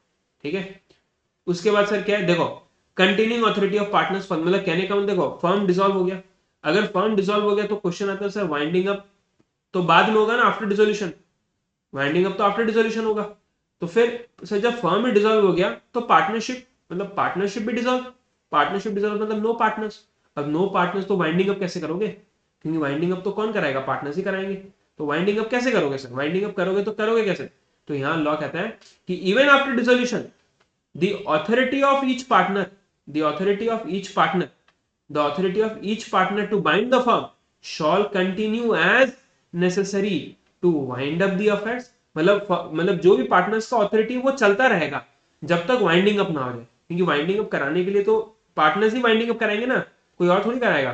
तो even after dissolution of firm the partners shall continue, मतलब authority of the partners to bind the firm shall continue to wind up the affairs and authority shall continue to complete the transactions which are unfinished। मान लो कोई unfinished transaction है, मान लो किसी customer ने order place कर दिया और order place करने के 2 दिन के बाद तुम डिसॉल्व कर देते हो, तो भाई उसने ऑर्डर प्लेस किया है, तुमने डिसॉल्व किया, तो उस ऑर्डर को जो प्लेस किया उस ऑर्डर को फुलफिल तो करो, उस ऑर्डर का डिलीवरी तो करो। तो तुम्हें क्या करना है, अब तुम बोलोगे सर हमारा तो पार्टनरशिप डिसॉल्व हो गया, हमारे पास तो कोई अथॉरिटी नहीं है, पार्टनरशिप ही खत्म, तो हम कैसे डिलीवर करेंगे? तो लॉ कहता है नहीं, इवन दो पार्टनरशिप डिसॉल्व हो गया, वो अनफिनिश्ड ट्रांजेक्शन को तुम फिनिश करो, उस अनफिनिश ट्रांजेक्शन को फिनिश करो। तो इसलिए पार्टनर को वो अथॉरिटी दिया गया है कि इवन आफ्टर डिसोल्यूशन वो फर्म को बाइंड करेगा एंड उसका काम है पार्टनरशिप फर्म का कि उस ट्रांजेक्शन को फिनिश करना। ठीक है, तो सिंपल है सर, पार्टनर्स का ऑथोरिटी मतलब पार्टनर्स का जो राइट्स है, पार्टनर्स का जो रेस्पॉन्सिबिलिटीज सर वो चलता रहेगा कब तक, जब तक तुम वाइंडिंग अप ना करा दो या जब तक अनफिनिश ट्रांजेक्शन को कंप्लीट ना करा दो। ठीक है, क्लियर है? तो sir authority of the partner shall continue जब तक या तो वाइंडिंग अप ना हो जाए या तो अनफिनिश ट्रांजेक्शंस कंप्लीट ना हो जाए। नेक्स्ट क्या है sir, mode of settlement of partnership accounts, mode of settlement of partnership account, मतलब सिंपल है सर, यहाँ पर अब पार्टनरशिप तुमने डिसॉल्व किया तो सेटलमेंट कैसे क्या होगा, मतलब किसको पेमेंट करोगे पहले, किसको बाद में? तो देखो सबसे पहले क्या, अगर लॉसेस है, लॉसेस देखो लॉसेस है मतलब कहने का मतलब अगर तुम्हें याद है पार्टनरशिप जब भी क्या बोलते हैं बंद होता है तो हम क्या बनाते हैं, रियलाइजेशन अकाउंट। तो रियलाइजेशन अकाउंट तुमने बनाया और इसमें क्या आता है, लॉसेस। तो उस लॉसेस को सर हम क्या करेंगे, तो सबसे पहले उस लॉसेस को क्या कर दोगे सर, उसे पे ऑफ कर दोगे बाय प्रॉफिट्स, मतलब बाय वे ऑफ प्रॉफिट्स। मतलब अगर तुम्हारे पास कुछ अक्यूमुलेटेड प्रॉफिट्स है, अक्यूमुलेटेड प्रॉफिट्स अक्यूमुलेटेड, तो उस लॉसेस को एडजस्ट कर दोगे अगेंस्ट प्रॉफिट्स। उसके बाद नेक्स्ट उस लॉसेस को एडजस्ट करोगे अगेंस्ट पार्टनर्स कैपिटल। और अगर उसके बाद भी अगर कुछ लॉसेस बच जाता है तो फिर उस लॉसेस को पे ऑफ किया जाएगा पार्टनर्स को, बाई पार्टनर्स। मतलब कहने का मतलब सर, पार्टनर्स को कैश लाना पड़ेगा, पार्टनर्स को कैश लाना पड़ेगा उस लॉसेस को पे ऑफ करने के लिए। मतलब क्या है सर, अभी भी नहीं समझ में आया। मान लो सर रियलाइजेशन लॉस आया, रियलाइजेशन लॉस आया, मान लो 5 लाख का, ठीक है। अब इस लॉस 5 लाख का तुम करोगे क्या, इसको बंद तो करना है, क्लोज तो करना है। तो अगर मान लो तुम्हारा कोई पुराना अक्यूमुलेटेड प्रॉफिट है, तो पहले तो उस अक्यूमुलेटेड प्रॉफिट 2 लाख में से सेट ऑफ करना। अब लॉस कितना बचा, 3 लाख। अब इस लॉस को 3 लाख को क्या करेंगे सर, हम इस 3 लाख को हम क्या करेंगे, पार्टनर्स के कैपिटल अकाउंट में डालेंगे, ठीक है। पार्टनर का कैपिटल अकाउंट मान लो सपोज सर कितना है, 2 लाख है। पार्टनर्स का कैपिटल अकाउंट कितना है सर, 2 लाख है। अभी भी कितना बचा है सर, 1 लाख का लॉस। क्योंकि कैपिटल अकाउंट में बैलेंस कितना है, 2 लाख, लेकिन लॉस अभी बचा कितना, 3, तो अभी भी 1 बचा है। अभी भी लॉस बचा है सर। अभी इस 1 का क्या करेंगे, तो ये पार्टनर को इस लॉस को कंपेंसेट करना पड़ेगा बाय वे ऑफ कैश। मतलब पार्टनर को कैश लाना पड़ेगा इस 1 लाख को कंपेंसेट करने के लिए। समझ में आ रहा है। तो वही लिखा, अगर कुछ लॉसेस बच जाता है तो फिर पार्टनर्स को कैश लाना पड़ेगा in their profit sharing ratio, ठीक है। बहुत ही सिंपल है। मतलब तुमने अकाउंटिंग में पढ़ाई होगा, ठीक है, तो मैं इतना डिटेल में तो नहीं जा रहा, अकाउंटिंग में पढ़ाई होगा, तो बेसिकली वो अकाउंटिंग वाला ही चीज है। एंड तुम्हें तो मेरे से अकाउंटिंग बेटर आता होगा, क्योंकि अकाउंटिंग तो मैं पढ़ाता नहीं हूँ अभी के लिए। क्लियर। तो लॉसेस है सर, तो लॉसेस को हम पे ऑफ कर देंगे, लॉसेस को हम एडजस्ट करेंगे अगेंस्ट प्रॉफिट्स, देन एडजस्ट करेंगे कैपिटल के अगेंस्ट। उसके बाद भी अगर लॉसेस बच जाता है तो भाई पे ऑफ कर दो, पार्टनर्स कैश लाएगा इन दर प्रॉफिट शेयरिंग रेशियो एंड पे ऑफ कर देंगे, ठीक है। अब सर एसेट्स का हम क्या करेंगे, तो एसेट्स को हम अप्लाई कर देंगे। Assets shell be applied in the following manner. सबसे पहले हम एसेट्स को क्या करेंगे, अप्लाई करेंगे, मतलब यूटिलाइज करेंगे। एसेट्स को हम यूटिलाइज करेंगे by towards payment of debt of the firm. मतलब सारे लाइबिलिटीज को हम पे ऑफ कर देंगे, थर्ड पार्टी लाइबिलिटीज। तो all the assets of the firm shall be utilized towards payment of liabilities of the firm. उसके बाद shall be applied towards what is due to the partners from advances। मतलब मान लो अगर अगर हमने कोई partner से एडवांस लिया है या लोन लिया है तो उस लोन का रिपेमेंट होगा। पहले तो देखो एसेट्स को बेचेंगे, बेच के जो पैसा आएगा सबसे पहले वो पैसा कहां जाएगा sir, it shall be utilized or paid towards debt of the firm, मतलब टुवर्ड्स थर्ड पार्टी लाइबिलिटी। फिर अगर कोई पार्टनर से एडवांस है तो उसको पे किया जाएगा सर। उसके बाद अगर पार्टनर्स का जो भी क्लोजिंग कैपिटल बैलेंसेस है, उन क्लोजिंग कैपिटल बैलेंस जो भी पार्टनर का, उन पार्टनर्स को पे ऑफ कर दिया जाएगा। उसके बाद भी अगर कुछ पैसा बच जाता है तो फिर अगेन डिस्ट्रीब्यूट हो जाएगा इन प्रॉफिट शेयरिंग रेशियो। ये ऑलरेडी हमने ऊपर पढ़ा था सर, जो राइट ये नहीं है द वाइंडिंग, सारा प्रॉपर्टीज को यूज करेंगे टुवर्ड्स पेमेंट ऑफ डेट। उसका कुछ सरप्लस बच जाता है डिस्ट्रीब्यूट। तो यहाँ भी सेम है सर, अगर कुछ सरप्लस बच गया तो डिस्ट्रीब्यूट, ठीक है। अच्छा सर, अगर कुछ सरप्लस नहीं बचा, डेफिशिट हो गया, तो कैश, पार्टनर्स को कैश लाना पड़ेगा इन प्रॉफिट शेयरिंग रेशियो, ठीक है। उसके बाद सर क्या है, payment of firm debts and of separate debts. Sir क्या है ये, पढ़ो देखो, where there are joint debts due from the firm and also separate debts due from the partner. मतलब क्या है सर, फर्म के भी कुछ लाइबिलिटीज है, पार्टनर्स के भी कुछ लाइबिलिटीज है। तो उस केस में क्या होगा, देखो देखो ध्यान से देखो क्या है। लॉ ये कहता है कि सबसे पहले फर्म का प्रॉपर्टी तुम अप्लाई करोगे टुवर्ड्स फर्म का डेट। अगर फर्म के प्रॉपर्टी अप्लाई करने के बाद भी अगर कुछ प्रॉपर्टी बच जाता है तो वो सरप्लस हम डिस्ट्रीब्यूट कर देंगे पार्टनर को, और पार्टनर उसको अप्लाई कर सकते हैं towards payment of separate debts. समझ में आया सर। कहने का मतलब ये है, कहने का मतलब ये है, ये मान लो पार्टनरशिप फर्म है। इस पार्टनरशिप फर्म में कुछ एसेट्स होंगे, ठीक है, कुछ लाइबिलिटीज होंगे। तो जो एसेट्स जो हमने बेचा है, जिस एसेट्स को हमने बेचा है सर, उसका वैल्यू है 30 लाख, और लाइबिलिटीज को जिसे पे ऑफ करना है 20 लाख। पार्टनरशिप फर्म में 3 partner sir, A B and C. Sir A का एसेट्स है मान लो सर कितना, 20 लाख। सर बी का एसेट्स मान लो कितना है, अगेन 30 लाख। सी का एसेट्स मान लो कितना है सर, 40। ठीक है, 20 लाख, 30 लाख, 40 लाख एसेट्स। अब आते हैं सर लाइबिलिटीज को। तो लाइबिलिटीज मान लो सर कितना है, फॉर एग्जांपल मान लो सर कितना है, यहाँ पर लाइबिलिटीज है कितना, मान लो 21 लाख का लाइबिलिटी है, 31 लाख का लाइबिलिटी है, और मान लो सर 41 लाख का लाइबिलिटी। ठीक है, अब क्या होगा सर, पहले तो फर्म अपना एसेट्स को बेचेगा, लाइबिलिटीज पे ऑफ करेगा, आएगा कितना फर्म के पास, 10 लाख रुपए। अब ये 10 लाख रुपए हम क्या करेंगे सर, ये 10 लाख रुपए हम देखो, जो सरप्लस बचा वो क्या चला जाएगा, it shall be paid to the partners. तो पार्टनर्स को पे ऑफ कर दिया जाएगा 10 लाख। 10 लाख कैसे पे ऑफ करोगे, प्रॉफिट शेयरिंग रेशियो में। तो 20 लाख ऑलरेडी है, प्लस 3,33,000 प्लस 3,33,000 प्लस 3,00,000। अब इसमें से जो है 20 लाख प्लस 3 लाख, मैंने 23 लाख, 0.33 इसमें से लाइबिलिटीज को पे ऑफ कर दिया जाएगा। 33.33 इसमें से लाइबिलिटीज पे ऑफ, 43.33 इसमें से लाइबिलिटीज पे ऑफ। तो सर कहने का मतलब यह है कि फर्म के पास अगर कुछ सरप्लस रहा तो वो सरप्लस किसको चला जाएगा, पार्टनर्स को, और पार्टनर उसको यूज कर सकते हैं अपने डेट्स को पे करने के लिए।